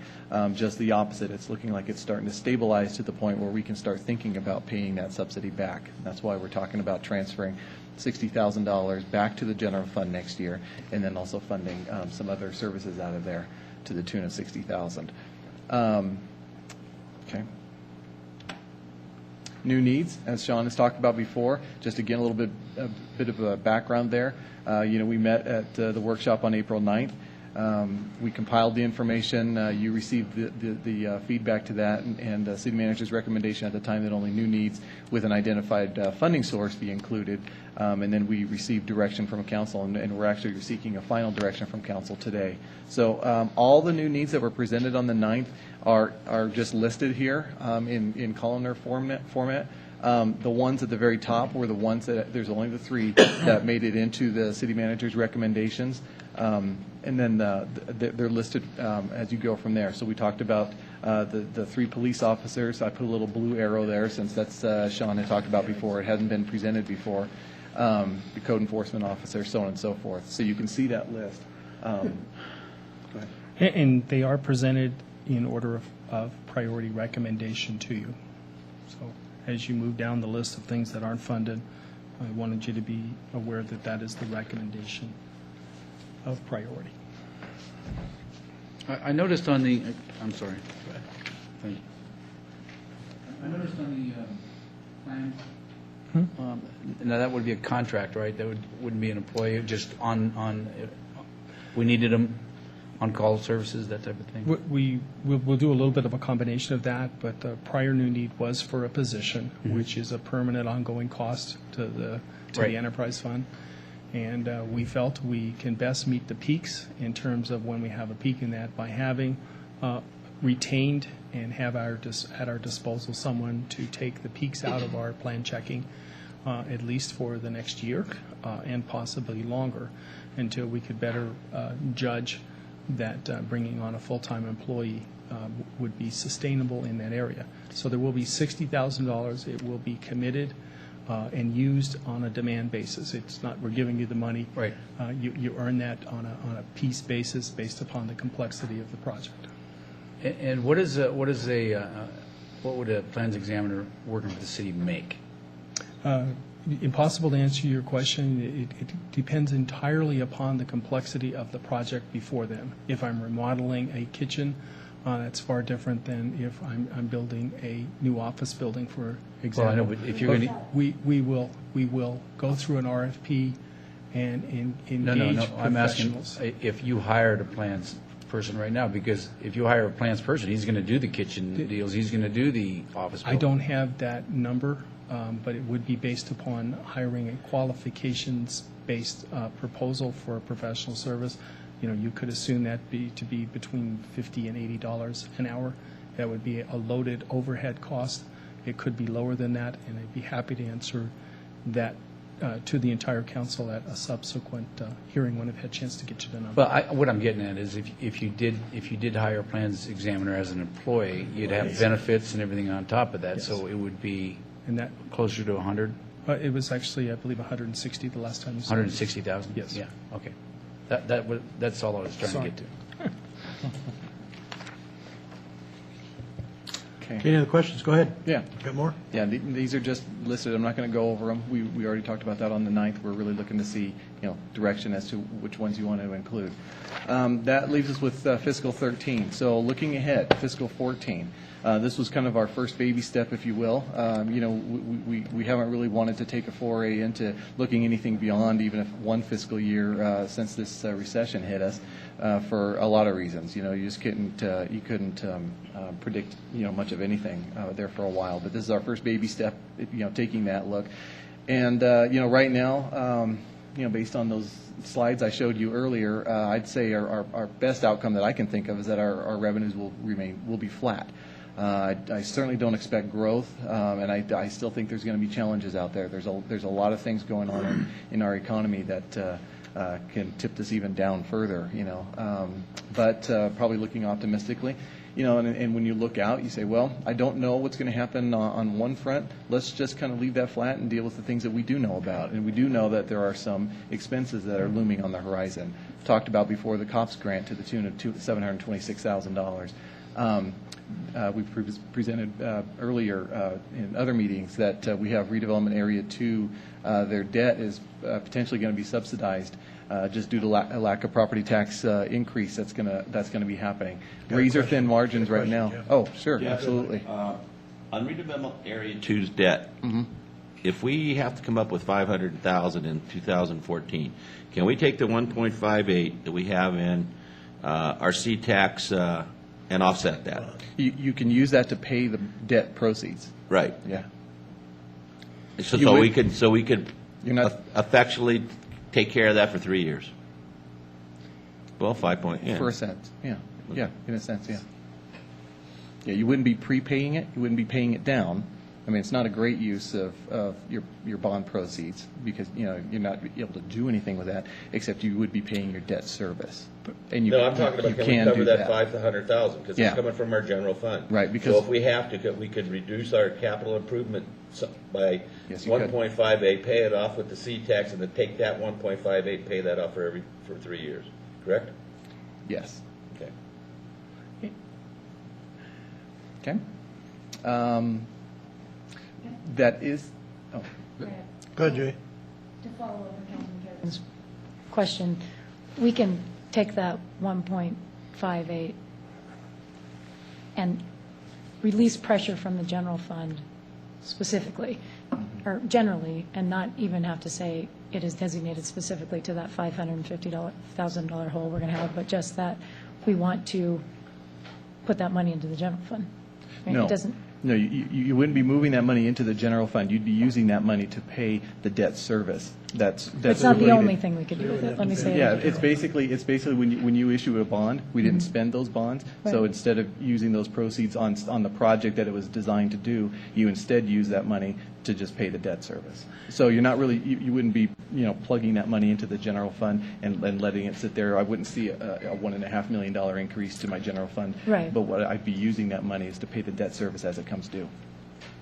The debt service on the original bonds, Yes. CTEX bonds, Yes. not any debt service for, Only the debt service that, for the C-tax bonds. right, so you're not paying the redevelopment area two's debt service. Well, You're paying the debt service on the CTEX The bonds. debt service is actually issued in the name of the city. Mhm. It's in the city's name. We just have an internal agreement that because it was to be used for items within the redevelopment two. So the redevelopment two was going to pay the city portion of that debt. We just do that via transfer. So we just transfer the money into the debt service account and then send that off to make our debt service payment.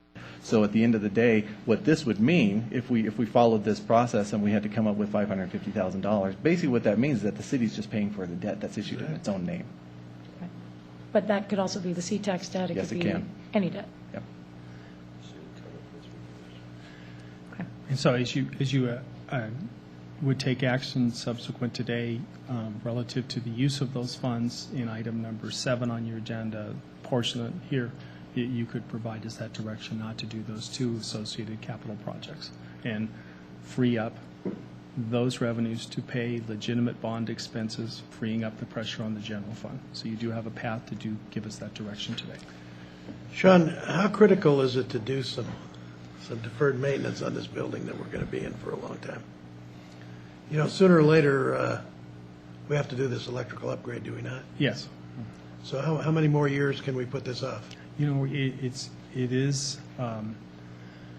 is a time where we must invest in the electrical and the HVAC system at a time when you have pressures to use this money to maintain services. That's the dilemma you have. The Public Works Director, that's a buck. The Community Services Director wanted you to be real cognizant that he believes we are past due on the electrical system, and we must do the electrical system, and that is the path where we could actually fix the HVAC system.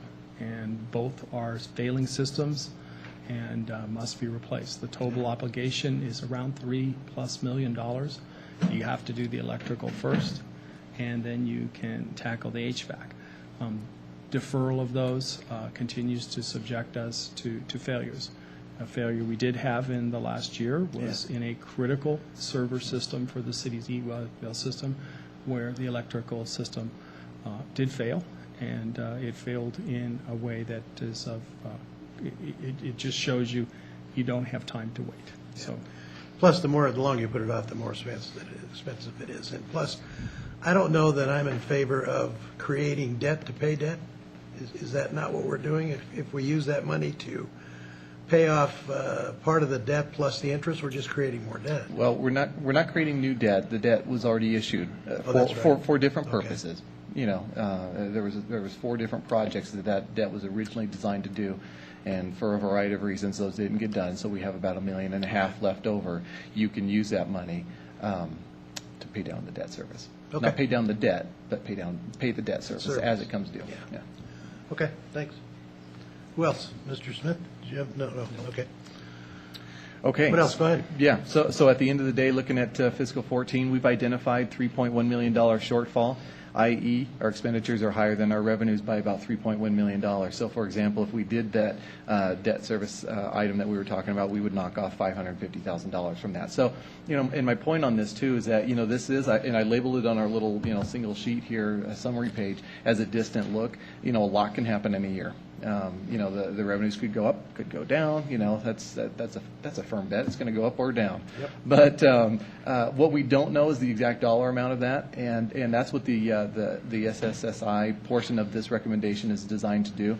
As the year progresses, we're going to get a better feel for how the year is going to end. If we have any underspend going on amongst our current year budget for fiscal 12 that we can roll over, maybe we can freeze those expenditures at a certain level. Those are all items that you can take into consideration. This is a number, $3.1 million, that I've identified based on the data that we have right now. Will that change? Yeah, absolutely. I can probably guarantee it. But it's going to be some number. So that's part of this whole process of identifying that. And once we make the expenditures in excess of revenues, we burn fund balance. And the problem with what we are looking at in the distant look is that we would have a deficit to maintain an 8.3% and a policy compliant budget in fiscal year 14. But you do, a year from now, have the ability to move your policy here and there to provide what you think as council is the best use of the revenues against our core services. So it's not a gloom and doom. It is a realistic projection that we should make those changes. The other advantage you have, and this council has used this in the past, is the sooner you go down the path of creating more sustainable expenditures, you burn less of the fund balance, which provides you a better use of the assets that you have accumulated. And that's why we believe starting phase 2 of the SSI brings forward information on a basis where you can use this to achieve the best outcome. Okay. Okay. Is that it? I believe that's what we have. Questions? Other questions? I guess you can kind of guide me how you want to proceed from here. I've also got the CIP that I was going to have Mr. Cobb talk us through a little bit. That should be very brief because you've already seen that presentation on the CIP. We just need to make that a formal action. And then I was also going to have Armando discuss as we've already been talking a little bit more, and what our direction is on the bond proceeds. Mr. Lawson. So, your pleasure. Let me just see if I can streamline this for you a little bit. Let's go to number 1, item number 1, information regarding the city manager's budget recommendations.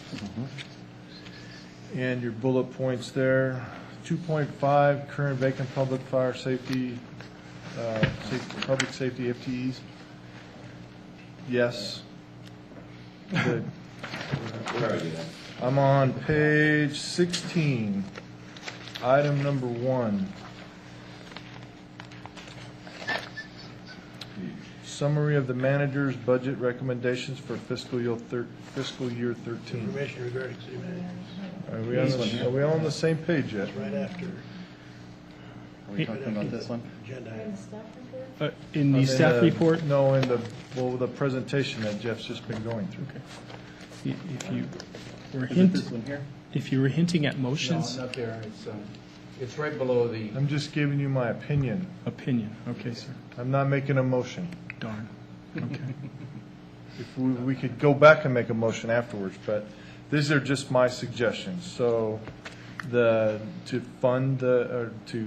go ahead with the vacant public safety firefighters and the victim advocate, the not fund the contracted plans examination services, to fund the contracted services to help staff overhaul the city's development ordinances, and to go ahead and transfer the $60,000 from the general to the general fund from the development services fund. Also to put on there is the hiring of 3 new police officers. That should be all on number 1. Oh, well, the code, I said yes. Leave the code funded the $150,000 for the code overhaul. No, that's code. Code enforcement officer. Oh, excuse me, I missed that person. Yes, we do want a code enforcement officer too. Okay. So it's the 3 police plus 1 code enforcement. Okay. Thank you. I forgot about that. That could be Are you on the same page now, Mike? He's getting there. I know it's hard to believe that I wasn't on the same page, but that's fine. I'm there now. Also, to reduce the health insurance fund contribution and premium rates by 8%, as you recommend there. On item 2, follow your recommendation and not raising property taxes. Item 3, I don't have an opinion on. On the OPEB number 4,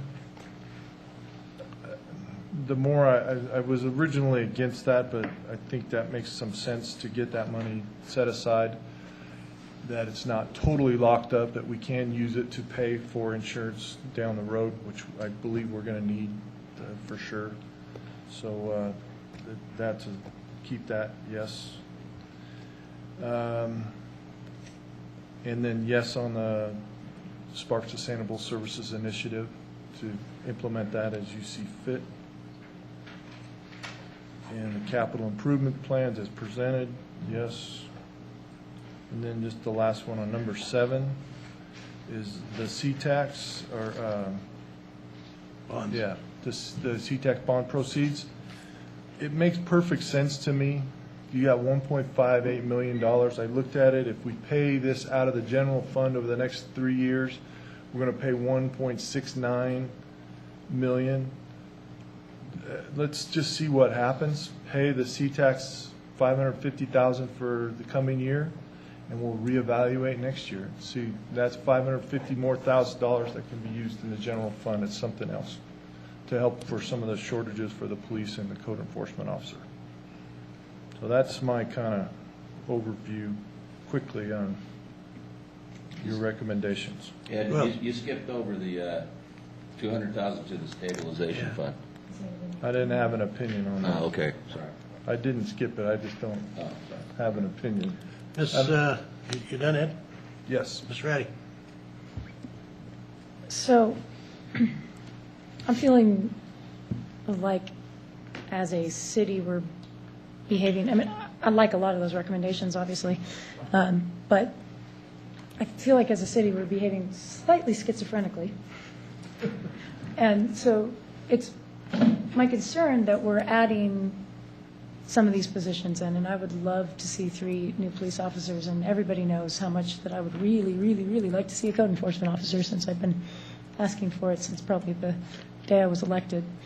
But my concern is a looming, I think today's weather, you know, as we were walking into the council chambers and the big gray storm clouds were brewing, but it hadn't quite started to rain, makes a lot of sense for how I feel about not so much next year's budget, but the budget to follow that with that $3.1 million hole. And yes, Jeff, you've demonstrated well over the last 3 years that the number that we see early on in the budget process is never the number that we see 3 months later, nor 6 months later, nor 9 months later, and that's not your fault. That is just the nature of projections. However, I'm pretty confident it's going to be a hole. I don't feel like it's going to be that we're going to have extra money to spend. And this budget assumes status quo, meaning that all of the contracts come in flat without concessions nor an increase in wages or any expenses associated with those bargaining units. So I feel a little bit uncertain about why we feel like we're in this position that we can add positions that need to be funded the next year. I mean, unless we were saying we're going to hire them for 6 months and then let them go, and then still say we need to fund this, or we're going to give approval of the SSSI, which in the past has resulted in significant layoffs. And, you know, that's not the only tool, and your answer was good, Sean, that we're going to use all of the tools available to us, but the tools available to us in the SSSI are reorganization, and the reorganization typically eliminates some workforce, layoffs, or concessions. And, you know, that dynamic has played out over the last several years, and sometimes it's been layoffs and sometimes it's been concessions, but it's always been one or the other. And the third would be privatization. And I'm not a big fan, and again, I'm not saying anything that anybody is surprised by here. I don't feel like the street sweeping, which was the pilot privatization effort, really has shown to provide any greater efficiency to be able to free up any money for us to be able to allocate that money towards any additional service or maintaining any service levels. So the tools that are in the SSSI, given how lean we are as a city today, and I was a fan of the SSSI the first round, but the second round, it's so lean, and if we take 3 police officers, 2 firefighters, a victim's advocate, a code enforcement officer off the table as even being available because we've made a commitment to hire them in this year, and then we're moving to layoffs, and we're doing it as soon as possible in the budget year because that's how it's the most cost effective. I don't understand how we go from May or April 23rd or May 15th when we approve this budget to adding positions. And then my recollection of how this works is we'll start in November talking about, well, who are we going to lay off next year? So I don't see that as consistent or functional or sustainable, frankly. I personally would be willing to support the adding the positions or moving forward with the SSSI if we were willing to consider the one tool that we have refused to use, and that is the raising the property taxes. Because I think we have used all tools in the toolkit except for increasing revenue. And we have the ability to increase revenue. We have the ability to do it with the discretion at this table. And we are lean and we need to maintain the service level because it's not sustainable. I actually think it's the fiscally conservative thing to do because we have hundreds of millions of dollars of investment in our park system. We have buildings that are falling apart. And every year that we go on not investing in those things, it just gets more and more expensive. This is where we're kicking the can down the road, is in our building maintenance, in our parks maintenance, in our facilities maintenance. So I'd be willing to look at it if we were saying, okay, we're going to put some new revenue in, but I don't see how we can add what's out up to what I believe is upwards of $1 million in new expenses and then turn around and say we need to start as soon as possible cutting $3 million in expenses out. I just don't see how that works. So I can't support that. As much as I want to see all those positions back, I don't see how we get there from here, unless I'm missing something and somebody wants to explain that to me. No, wait a minute. We got other people before you there, Bill. Are you done? I'm done. Mr. Kerrigan. Thank you, Mayor. Yeah, it's kind of, when you talk about, I agree with Julian up to a point, and raising taxes is not the point at all. Okay, so let's get that on the table right there. And I don't know how you can say it's physically conservative to raise taxes, but anyway, that's kind of a oxymoron. But Julia, to help you out a little bit, if we put the firefighters are already in the budget. Let's just get that out of the way, okay? To put the 3 police officers and the code enforcement on, there's about 300. Let's just say it's 380,000, just for a round number, okay? We have the ability, because if we okay the budget that the city manager gives to us, we're looking at $2.3 million that we have set in a fiscal stabilization policy that we've all set here. I am willing to say cut that by that amount of money. Also, we have the ending fund balance that if it comes to pass that we need to do it, we also have the ability to massage that also. And I've done it before sitting on this council, and I wouldn't mind doing it again. But I agree with you wholeheartedly. If you come back with if we say okay to the SSI and you come back with layoffs, it's not going to fly with me at all, because it's crazy to be hiring people and then laying somebody off. That's, for me. So we'd have to find it somewhere else, wherever that may be. And then again, it may not be doom and gloom, okay? Because if you're going to sit there and think about it as doom and gloom the whole time, we're just going to sit here and never do anything. But we need firefighters, we need police officers, and we need a code enforcement officer. And I know Julie's been, I can't believe she said that, but she's been asking for it since she's been here. And then when you say she finally convinced all of us, and now she's going, I don't want them, but that's fine. But now I do, so now I get to be the big mouth on here and say, I think it's time. Because if my ward is looking bad, I can imagine what some of the older parts of town are looking, because I have the newest, I represent the newest ward. So I think if that'll help you out, we can massage that $2.3 million. And also, if 100,000 of it, if we wanted just to go to $1 million of capital improvement, remember that's, we're saying put that money in there, and it's at the $1.1 million level. We can say $1 million, we can say $900,000. So if I have to, I'd rather come down on that, because that's the policies that we set a couple months, whatever it was, in January. So to go along with what everybody else is saying, yes to everything, including the 3 new police officers and the code enforcement, would be where I stand. Mr. Lawson? Oh, no, I'm sorry. Oh, but go ahead. with the $60,000 plans examiner, I'd rather just keep that money in the general fund, because I don't see that as a higher priority than code enforcement or a police officer. So, Mr. Lawson? Do you have any questions, Sean? Just wanted to clarify, the $60,000 would be an authorized expenditure within the Development Enterprise Fund, that segmented account, and if the revenues were there, it would pay for itself. And using yeah, that's it- fine. As long as it's in the enterprise fund, I would have no problem with it. Okay. And so it's But not- what you're saying is you're going to leave it there and not pay that back to the general fund? Yes, rather than importing 120 to the general fund, we would essentially just import $60,000 next year. Okay. Mr. Lawson? So let me see if I can help Julia understand my reasoning here. Is the reason why I'm proposing what I'm proposing and giving the SSSI 2 is that we have to have all the quivers in the arrow. I mean, we have to have all the arrows in the quiver. That's what I was looking for. All the tools in the box. Any other analogy we can think of. We don't necessarily have to lay people off, but we have to have that as an option, just in case.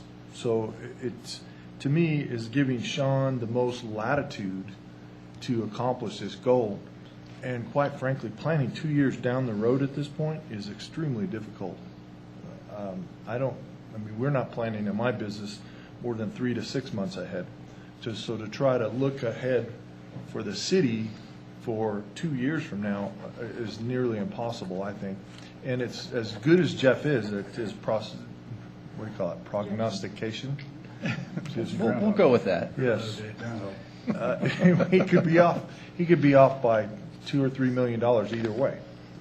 So we just don't know how that is. And I also think that we have some flexibility in our fund balances to move the money around to make this work. We definitely need a code enforcement officer. I mean, I walk through my neighborhood. It is not good. You know, in my ward and my neighborhood is in bad shape. So it's nothing like Wingfield Springs. We definitely need the police officers. I think the whole graveyard shift at my house here a couple of weekends ago when a felon decided to park in my driveway and hide in my yard. So we definitely need more police officers. And it's not just an effect for the interior sparks. It's the crimes are moving out. I mean, they're not just located in one place. So we've got to have more police officers in my mind. But we have to have the tools for Sean to manage it so that going forward, he has the flexibility to make some changes when it needs to be done, with obviously some direction from council. Ms. Ratty, I know you're going to talk about all the tools in the quiver, aren't you? Yeah. Yeah. I will say that we are The one leaving one about tool raising out of the taxes? quiver. No, let me get it right. One arrow out of the quiver and one tool out of the toolbox. And, you know, somebody's got to say that, and I will continue to say that, and I understand how you all feel, so, you know, feel free to say it again if you need to, but I have to continue to say that piece. The only thing I wanted to just clarify is that we're talking about a budget, we're talking about in April, it's about a budget that starts in July. It's not 2 years out that we're planning, we're talking about 14 months. And 14 months in government land is tomorrow. I mean, it really isn't all that. By the time you make a decision, act on that decision, and implement that decision, 14 months is a blink of an eye. And so my understanding is the intention, if we give the city manager authority to move forward with the SSSI, and I've been a big fan of giving the management team more flexibility to move forward. But if we do that, then that move forward, and knowing that you're sitting here in front of us saying we get the best efficiency out of that if we act sooner rather than later, then we're talking about mid-year is how it worked last time. So we're talking about January 1. And January 1 is a mere 8 months away from today. So we would be looking at budget projections that are 8 months out from the start of next year's fiscal year. And I don't think it's going to change all that much from a $3 million hole, when you know that 726 of it, it's not a projection, it's a fact. And so the only flexibility is on the side of the income numbers. So, there's not a whole lot of room for that $3 million to move. So 2 years out sounds nice, but we're really talking about 8 months out when you're going to be looking at those finance projections and when you're going to be making that decision about how am I going to make up a $3 million hole. And in the past, we've used this very round number of $100,000 per employee. That's 30 employees. I don't see how we get from here to there. And this is the first time I've heard over the last several budget retreats, any appetite to be flexible on our fiscal policies. So if you're sitting here and you are all telling me that I would be willing to look at a lower fund balance to make it through this period of time, or I would be willing to look at taking money out of the stabilization fund so that we're not so much looking at hiring people and then laying people off, then that's the most convincing thing that I've heard. But that is definitely new information to me in the last several. We've been setting more fiscal policies. We've been tightening down the fiscal policies, not loosening them up recently. So if more flexibility in the fiscal policies is how we get there, that's great. I'm all for that. But to hire 6 today and lay off 30 in January makes no sense to me. Mr. Smith. I applaud the job that you do and you do and with your staff and over the years, and that's why we're in the shape we are in today. And I believe we have some critical needs, the police department, the fire department, the code enforcement. I think we're at critical levels with those departments, and we need to look at adding those people. We have played with the fund balance in the last couple of years. We've gone down low, and we're talking about getting as high as we possibly can, which is fiscally responsible. I think that I think we need to do the police officers and the firefighters and the code enforcement and like you've got funds, we can move. You can move things around. Mike's brought up a couple things that we can do. I agree with all that. I think that this is the right decision if we make this today. Mike Kerrigan. Well, I'm going to go ahead and try to do a couple motions. And Julia, that's one good thing about being a policymaker is we can change it anytime we want, and that was proven today when we changed the policy on our lobbyists. Just want to throw that out there. But we'll make the motion one at a time because I think Julia may want to say no. So I'll try the first one I move to approve the city manager's budget recommendations for fiscal year 2012-13 with the addition of 3 police officers and a code enforcement officer. Do you have a second? Mr. Smith. Second. It's been moved by Mr. Kerrigan, seconded by Mr. Smith to take the manager's recommendations plus 3 police officers and code enforcement officers. Discussion, Mr. Lawson. Just quickly, you talked about eliminating the contracted plans examination services. Is that part of your motion or not? I went back to saying that it's coming from it's not coming out of the general fund, it's coming out of the enterprise fund. The enterprise fund of community development. Instead of coming out of the general fund. But basically it's like less money, in other words, it's the enterprise fund money, but they're just not paying back the general fund. So yes, the answer to your question would be yes.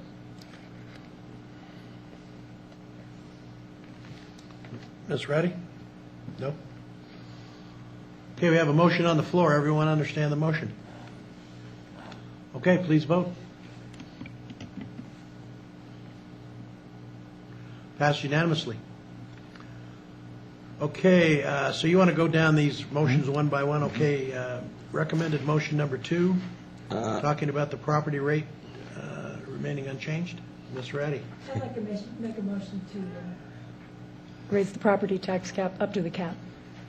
Do we have a second? That's going to go down like the Titanic, but that's all right. Maybe I'll make it may be faster than the Titanic. I applaud your moxie, though. Thank you.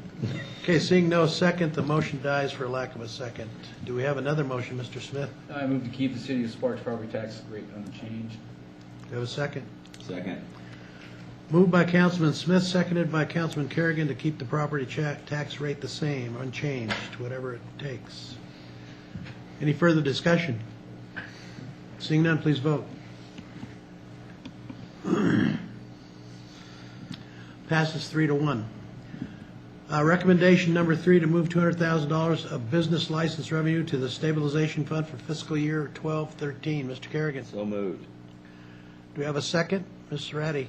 I have a question. Question. Do we have a second for discussion, Mr. Smith? Second. Moved by Councilman Kerrigan, seconded by Councilman Smith to approve. Questions, Ms. Ratty? I guess my question is, do you need that $200,000 to pay for some of these new needs that we just put in? We may. We may, that's why, we're going to give them the flexibility to maybe use it. So As part of the SSSI when it comes back? No, Is it's that- part of what we're saying right now. Well, yeah. If I could maybe answer the Please. question with a recommendation. With your motion on number 1, it would be my recommendation that you do not use the stabilization fund for next year, that you use that $200,000 to fund the police officers and code enforcement. But I would think if we put it in there, you could do. I was under the impression, that's why I asked the question. If we put it in there, we give you the flexibility of taking it out if you need to. The only time I can take it out of the fund is when you vote to do it, and you can only vote to do it under 2 circumstances. You've had a declared emergency, Okay, and the then revenues I are forgot less it's than 4%. GASB, right? I withdraw my motion then. I withdraw my second. So So I would take your policy direction, if you revised a motion here, not to make a contribution this year per your policy to the stabilization fund. Right. So it would be a net zero. You would still have 200 and something thousand. $28,000 there Okay. in an emergency, but not an addition. Somebody want to make a motion to that effect? Ms. Second. Ratty, seconded by Mr. Kerrigan. Any further discussion? Seeing none, please vote. Passes unanimously. Recommendation number 4, I move to direct the Financial Services Director to begin the process of establishing a new fund called the Employee Retirement Benefits Fund for purpose of accumulating assets to offset the city's OPEB liability. Discussion? Motion, Ms. Ratty? Question, actually. Go ahead. What are the rules on this one? You can put it in, you can take it out and use it for anything, or Yeah. it's going to be a restricted fund that has certain? No, this would be set up as a mirror. It's an internal service fund, so it would have the same restrictions as our current health plan is. So once funds are in there, they can only be used for health insurance purposes. But they could be moved between each other, but not anywhere else. But you're only So- going to do this, you're only going to put money in there if there's That's money what I'm- available. You're that's not- what I'm proposing. You're not setting an amount right now that you're going to put Correct. $2 million or $100,000. And we might not put Only if any there's money in there. available. Okay. And that money would only come from an excess in the health services fund? That's correct. Okay. So you just want to create the line in the So it can be used if you need it. Creating a brand-new fund that would be set up for that purpose should that ability present itself. with a starting balance of 0? Correct. Mr. Kerrigan?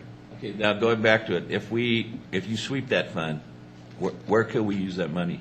Just for the health insurance it. needs. Yes. So Once that money goes in health, we can't sweep it and bring it back to the general fund. Okay? Correct. Mr. Lawson? So no OPEB. It only has to go to healthcare. Well, that's what OPEB is. Well, it's technically two different. Well, it's the liability that's putting on your books for future health insurance needs. So ideally, what that would be used for is not in the current, but sometime down the line as those needs. What we're still doing for an OPEB basis is we're still going to do as a pay as you go. Got to still do as pay as you go. So this is just creating a new mechanism in order to help fund that pay as you go, if that makes any sense. Mr. Smith? So you're just going to create the line item. You really don't have the account unless you put some money into it, and we won't put any money into it unless we have money left over. And do you have to come before the council and say we want to put a dollar in there, or? No, we would actually come back before council to create the fund. We have to create a resolution to make the fund. Okay. We'll do that, subsequent to this meeting. Okay. But there's nothing saying you'll put any money into it unless we have something. Okay. Okay, looking for a motion on number 4. Mr. Smith. I move to direct the Financial Services Director to begin the process of establishing a new fund called the Employee Retirement Benefits Fund for the purpose of accumulating assets to offset the city's OPEB liability. Do you have a second? Second, sir. Okay, it's been moved by Councilman Smith, seconded by, on the first part, Councilman Kerrigan, to approve recommendation number 4. Any further discussion? Seeing none, please vote.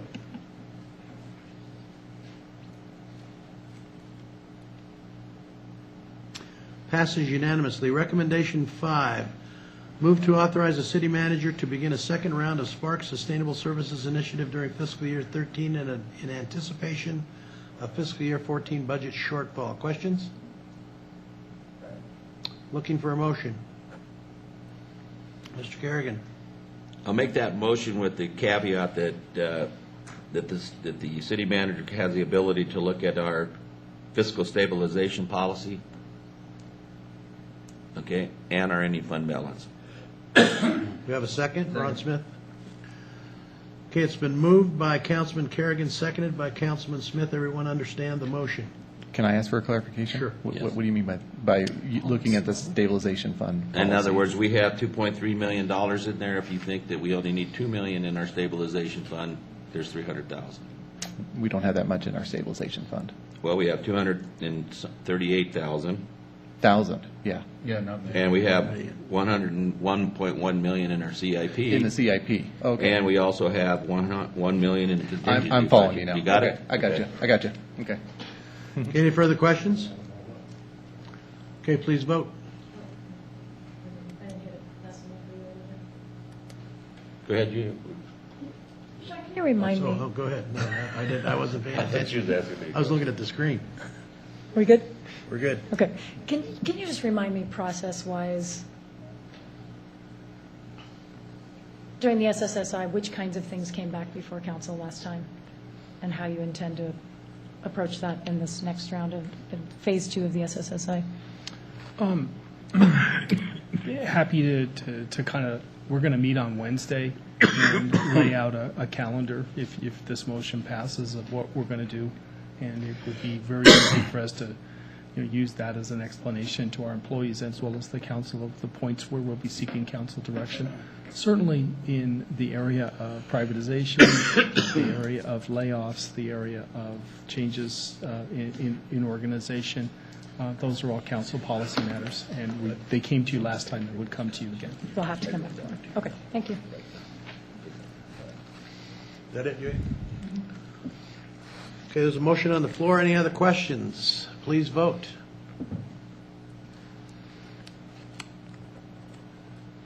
Passes unanimously. Recommendation number 6, move to approve the proposed 5-year capital improvements plan for fiscal year 12-13 through fiscal year 16-17. Questions or looking for a motion? Question, Julia. So, taking items 6 and 7 together, if the 2007 C-Tax bond proceeds aren't allocated to the $900,000 in electrical improvements that are necessary to get this building to meet modern standards so that we can have HVAC that works and meet our information technology needs, does that item then get put in the capital improvement plan someplace? And so if it's more urgent than something else in the plan, it's still going to go in the plan, and then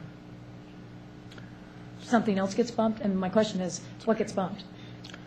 Well, I don't think we can tell you what gets bumped. In what we would want to do in that particular case is to set the funding level for the CIP, what you want to put into it, look at our assets, and allow the Community Services Director to bring you a recommendation of what are the new priorities. If you were not going to do those 2 projects, the garage and certainly the electrical system. And, that would certainly be available for you with a motion tonight. You could see that reprioritized capital plan on your public hearing date, which is coming up just in May. We can give you the priorities. I couldn't do that off the top of my Right, head. but we would see them at the May 15th. Yes. Okay. And you would need to, if you were going to drop that electrical project in its entirety, we would need to wedge something into the current spending of the CIP to address the worst parts of that. Okay, but it doesn't just go away, it moves into the plan somewhere, is basically what I'm, That particular project could, I would say you would not want that to go away. Right. The garage can wait. It's not good that it waits, but it can wait. But the electrical, I think you have to prioritize some commitment within your general fund CIP to attack that electrical problem. and so in our general fund CIP, we have the 200,000 that is widely, is the most general use of that money that comes from the state. Everything else is pretty designated by source. And then we have the 1.1 million that we would have been transferring over Right. unless we have to use that to meet the new needs. So I feel like we've shifted the pressure off of now Yes. Yeah.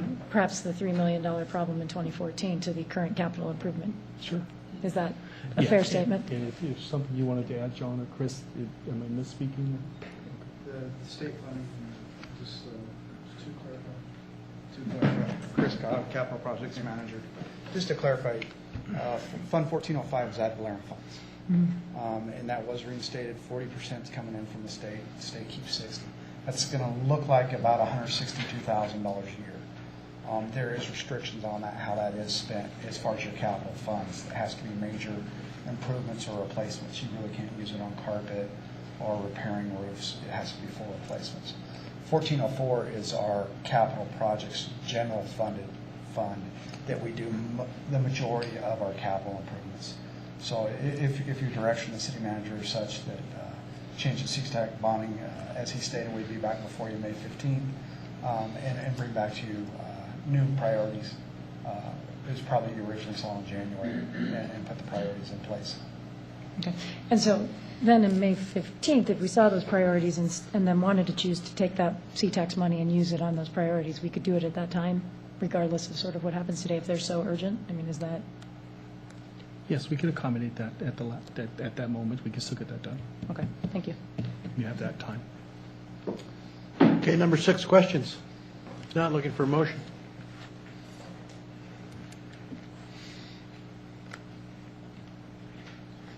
Mr. Smith. Move to approve the proposed 5-year capital improvements plan for fiscal year 2012-13 through fiscal year 2016-17. Have a second, Mr. Lawson. Second. Moved by Councilman Smith, seconded by Councilman Lawson to approve recommended motion number 6, a 5-year capital improvements plan. Any further discussion? Seeing none, please vote.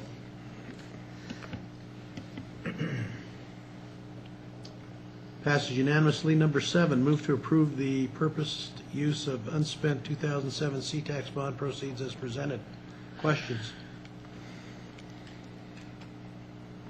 No questions. Looking for a motion. Mr. Kerrigan. Yeah, I move to use the unspent 2007 CTAX bond proceeds to offset, if needed, the deficit in redevelopment area 2. Mr. Lawson. Second. Okay, we have a motion and a second. Everyone understand the motion? We don't need to tell you how to do it, just what you need to juggle it around, right? Okay.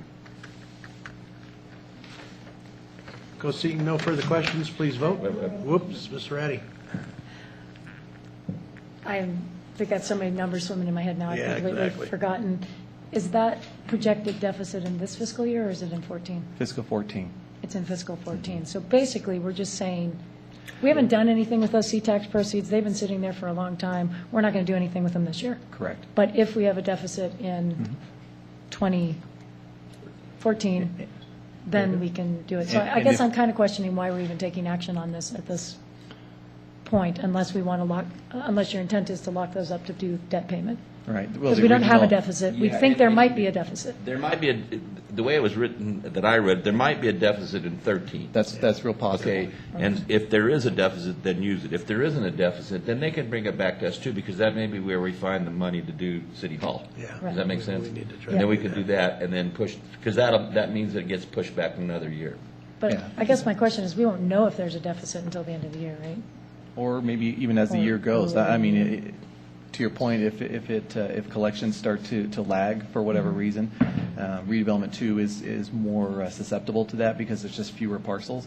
So if you have one or two or a small handful that end up not paying their property taxes, we'll run into a situation where we're going to have to do it this fiscal year, fiscal 13. Right. So I guess I just think it would be cleaner, and I'm happy to go either way, frankly, on this, but I just think it would be cleaner to not take any action on the CTAX funds, monitor throughout the year. If we need it for debt service, we can do it.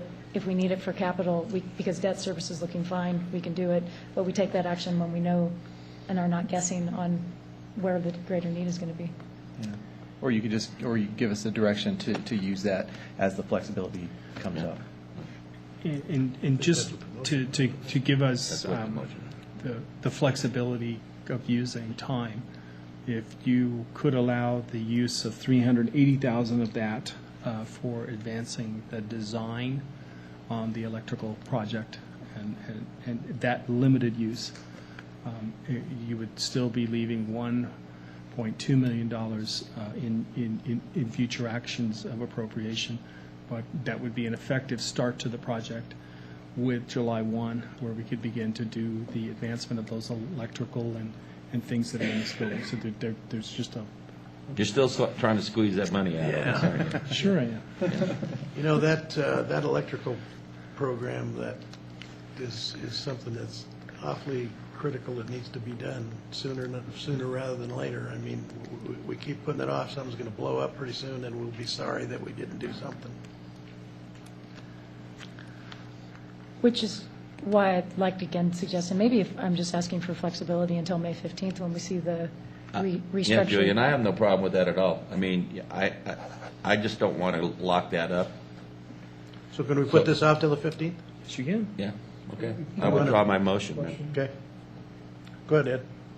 The $980,000 for City Hall electrical upgrades, does that include the $300,000 of design? Yes.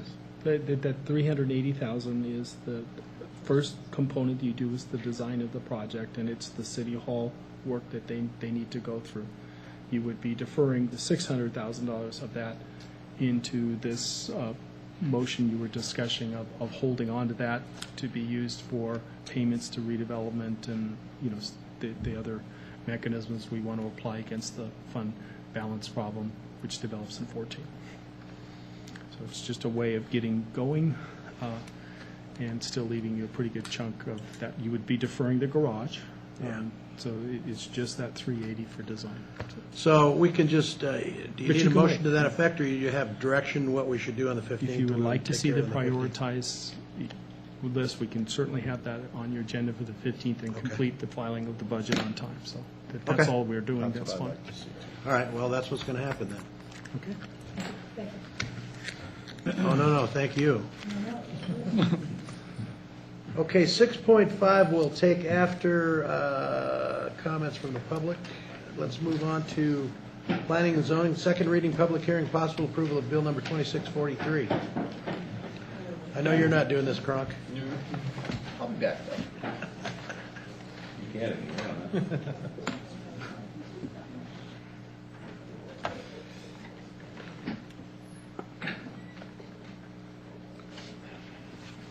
Go ahead, Armando. Good afternoon, Mayor Martini, members of the council. Armando Ornelas, city planner. This is the second reading and public hearing for an ordinance to amend section 7.16, which is the nuisances section of the Sparks Municipal Code, to enhance the city's powers to abate nuisances. In particular, these changes would provide the city the ability to directly abate a nuisance and levy a special assessment against the property owner to recoup the cost of abating the nuisance. Now, that does mean, though, if the city makes a decision that it's going to abate the nuisance, it's going to incur the cost on the front end and then have to collect those costs at some point in the future. But if amended as proposed, the changes would add definitions of what a chronic nuisance and an abandoned nuisance are.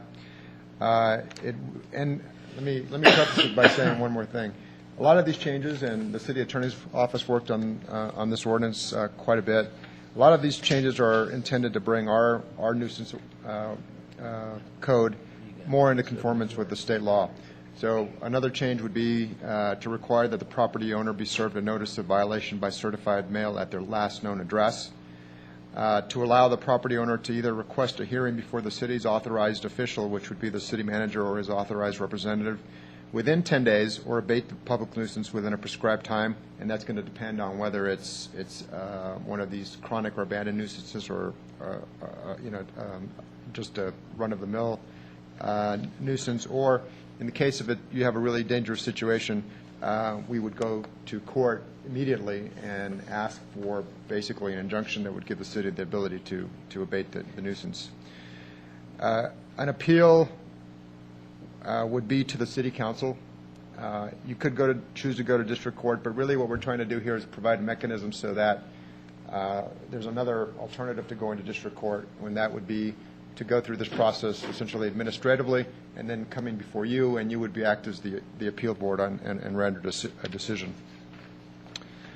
And again, there's a distinction between a special assessment, which basically would be collected at the same time in the same manner as property taxes and a lien. So certainly the mayor could explain to you probably better than I can the distinction, as could the city attorney's office. But basically, a lien isn't always collected. It depends on whether there's proceeds. And property taxes are always collected one way or another. So at one point you would be able to recoup the money. This is not in the ordinance itself, but the city manager has established a vacant building task force, and a lot of this work comes out of that.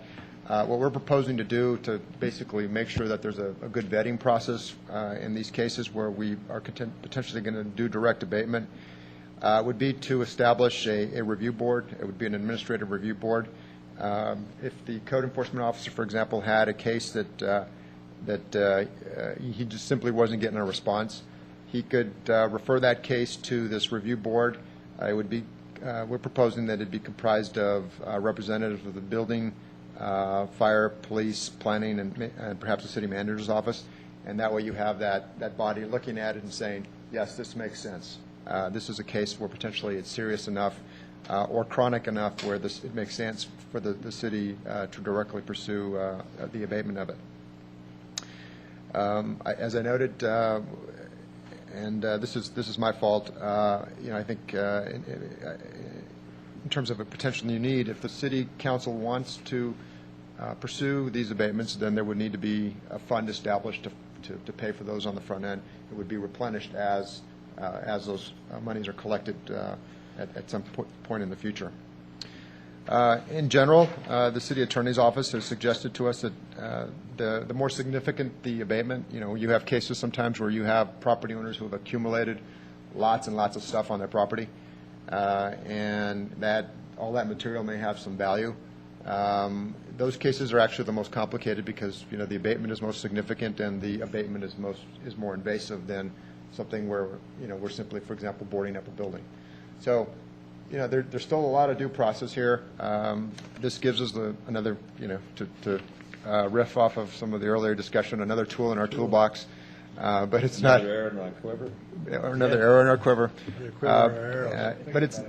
But it's not a panacea. It will take some time. There is due process involved.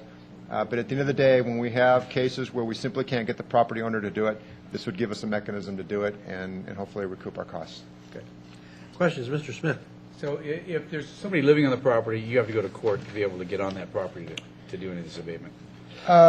In general, where if it's behind a fence, for example, that typically would be a case where we would want to exercise more caution. Maybe how about front yard? Front yard.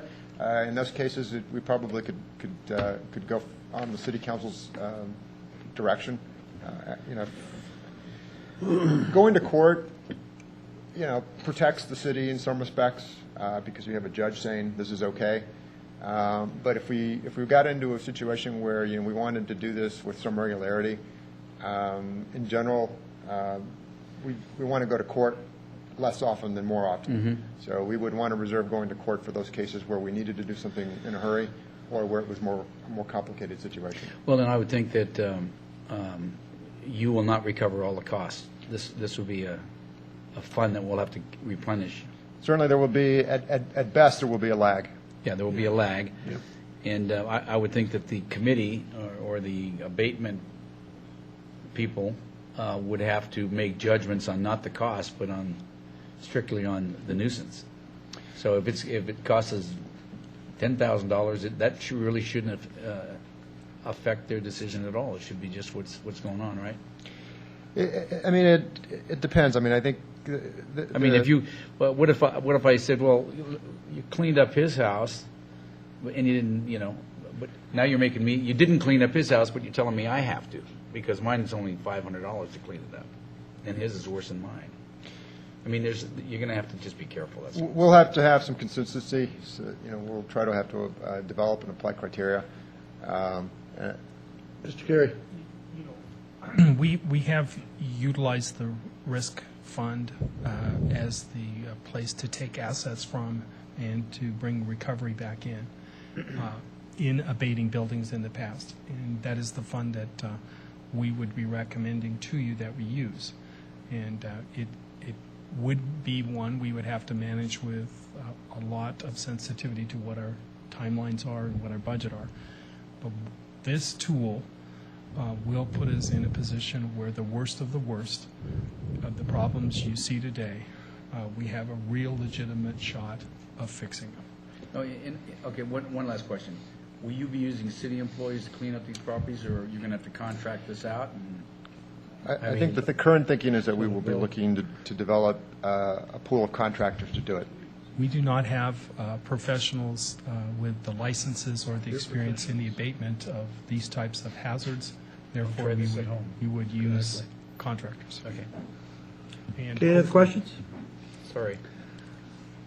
Okay, I have, before the public hearing, I have one thing. I received an email from the realtors. After review, the realtors, though concerned about the potential lien impacts of abatement on the sale of property, felt that the ordinance allowed for proper notice and appropriate due process before abatement. Realtors support the ordinance changes as is, but certainly would like an opportunity to review changes if they are significant. In other words, if we make significant changes today, they'd like to review them. So just wanted to put that on the record.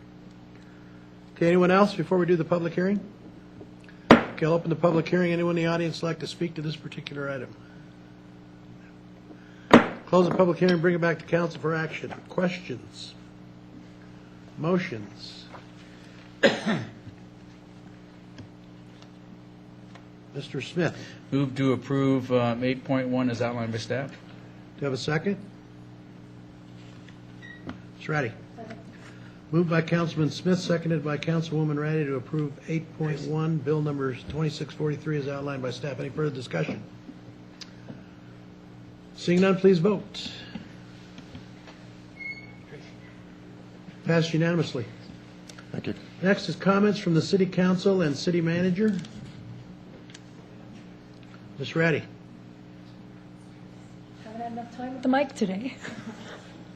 Go ahead. I wanted to let everybody know that following our last budget retreat, I did go and spend actually 3 hours watching Judge McCarthy do the youth court with the offenders age 18 to 22 years old and watch how that program actually works in action.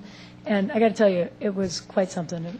A bit of an emotional roller coaster even for me, but very, very productive, and just seemed like a better form of justice than some that I've seen with that particular population. So I would encourage folks to, if you get a chance, to go over and watch a session, because it's hard to understand what it actually is without seeing it. But I was impressed. Anyone else? Comments from the public? Okay, seeing none, I need a motion to adjourn to a closed door. You can make that motion now for the public. Yeah. Who won't be returning. It'll occur after our redevelopment Yeah. agency meeting. Okay, Kerrigan. I'll make the motion that we adjourn to a closed-door session after the redevelopment agency meeting. Do you have a second? Second. Approved. Motion by Mr. Kerrigan, seconded by Mr. Lawson to approve closed-door session after Redevelopment. redevelopment. Thank you. We're with you. We're out here. We know what you're saying. Any discussion? Seeing none, please vote. Passed unanimously. We are adjourned. Mr. Smith, take over. Trying to figure out how to before I get lose there. my- We'll get there, I guess. Can't get there from here. Can't get there from here. That's where I'm at.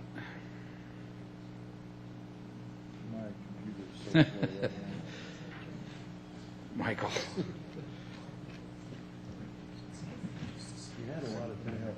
I know. Oh, there we are, right there. Okay. I'll call the order of the Sparks redevelopment meeting of April 23rd. The roll call, please. Chairman Smith, Here.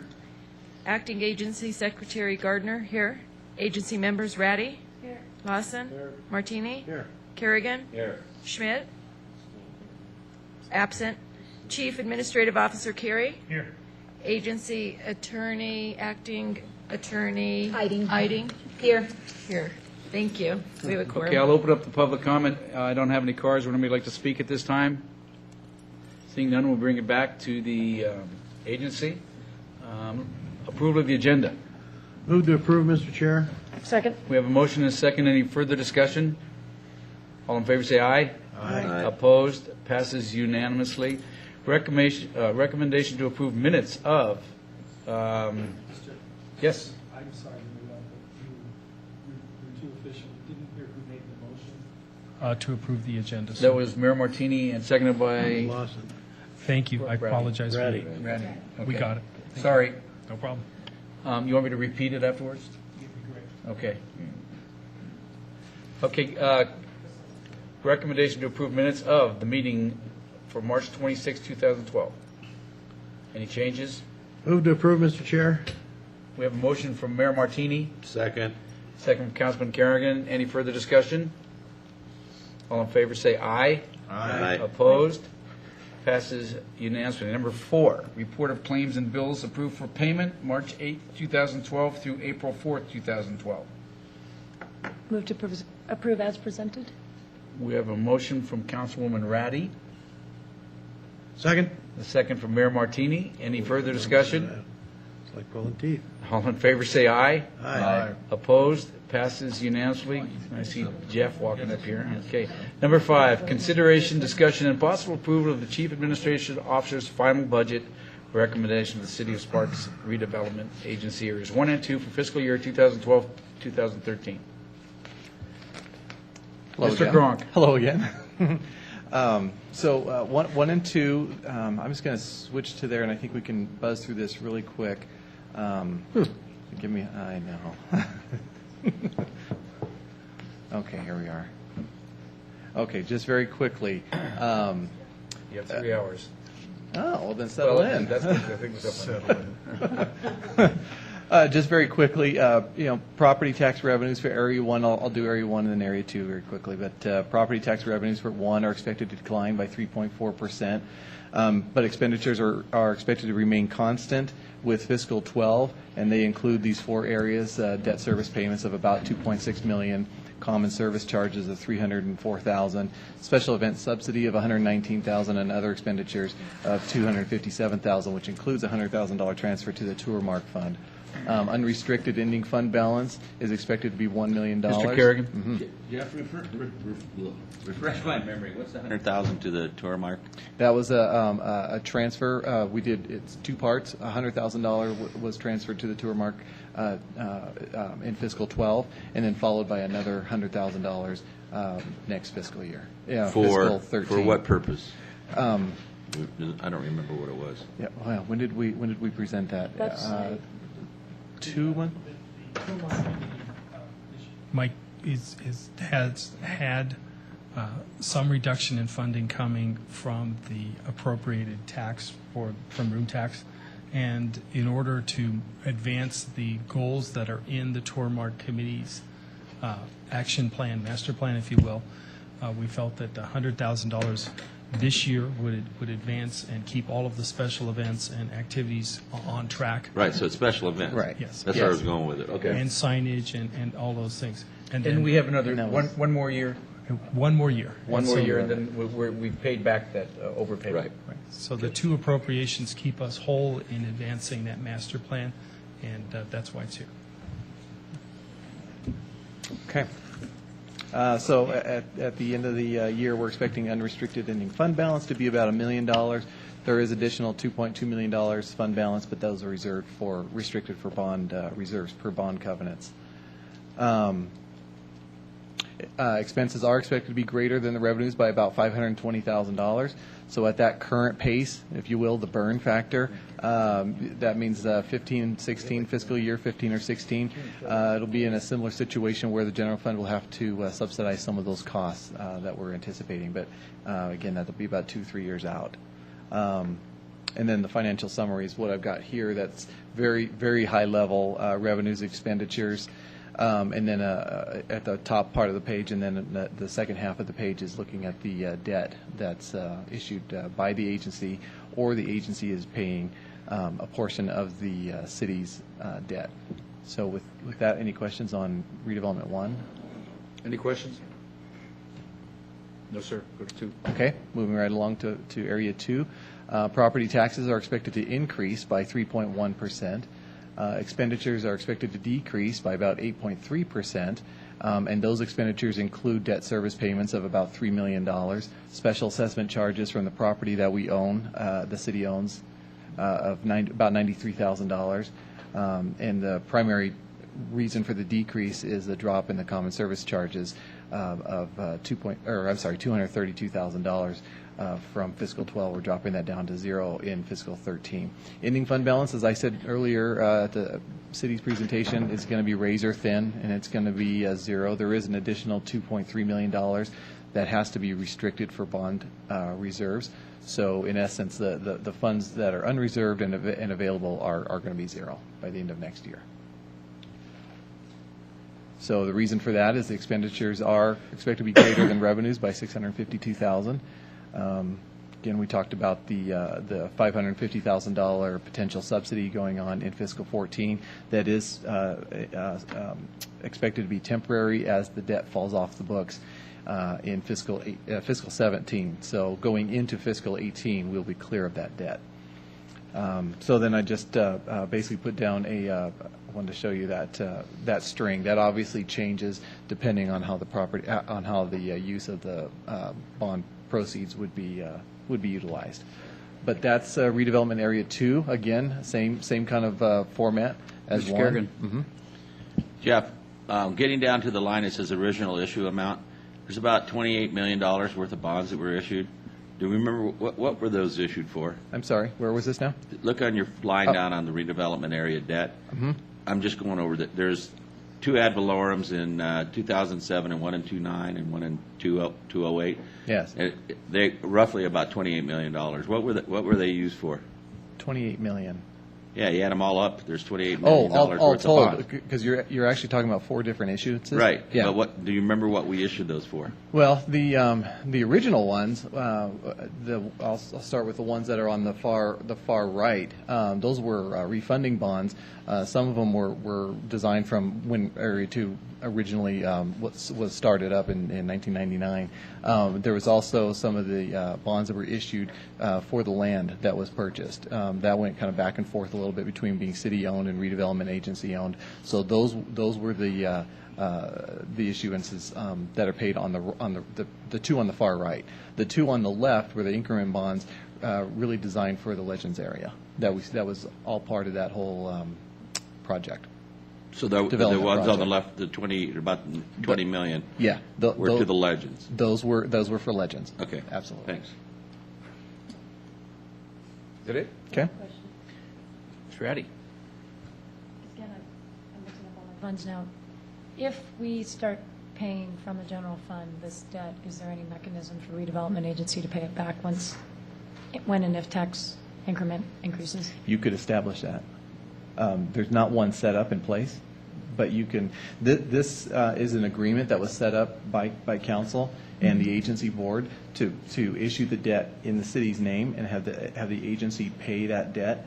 But you can certainly pay that back, but it would have to be a vehicle set up at council prerogative. And at what point would it be appropriate to do that? Probably once that debt falls off the books and the agency Area 2 is able to be on its feet again. Seems to be appropriate to me. So I'm thinking fiscal 17 or fiscal 18 is when that falls off the books. Would you to set it up in order to track the debt? I mean, what the city would get paid back? Oh, we can track that internally as far as because we would just be paying that debt from the city, from the city's general fund. We would transfer more into the debt service fund, but we can easily track how much that money is. Okay. Okay. Any questions? Okay, looking for a motion? Looking for a motion? Which is, so I move to approve the budgets of redevelopment agency 1 and 2. That's what I'm looking for. Second. We have a motion from Councilwoman Ratty and a second from Mayor Martini. Any further discussion? All in favor, say aye. Aye. Opposed? Passes unanimously. Thanks, Jeff. Thank you. Comments from the agency? Okay, I'll open it up for public comment. Anybody in the audience wishing to speak at this time? Seeing none, we'll bring it back to the agency. And we are adjourned.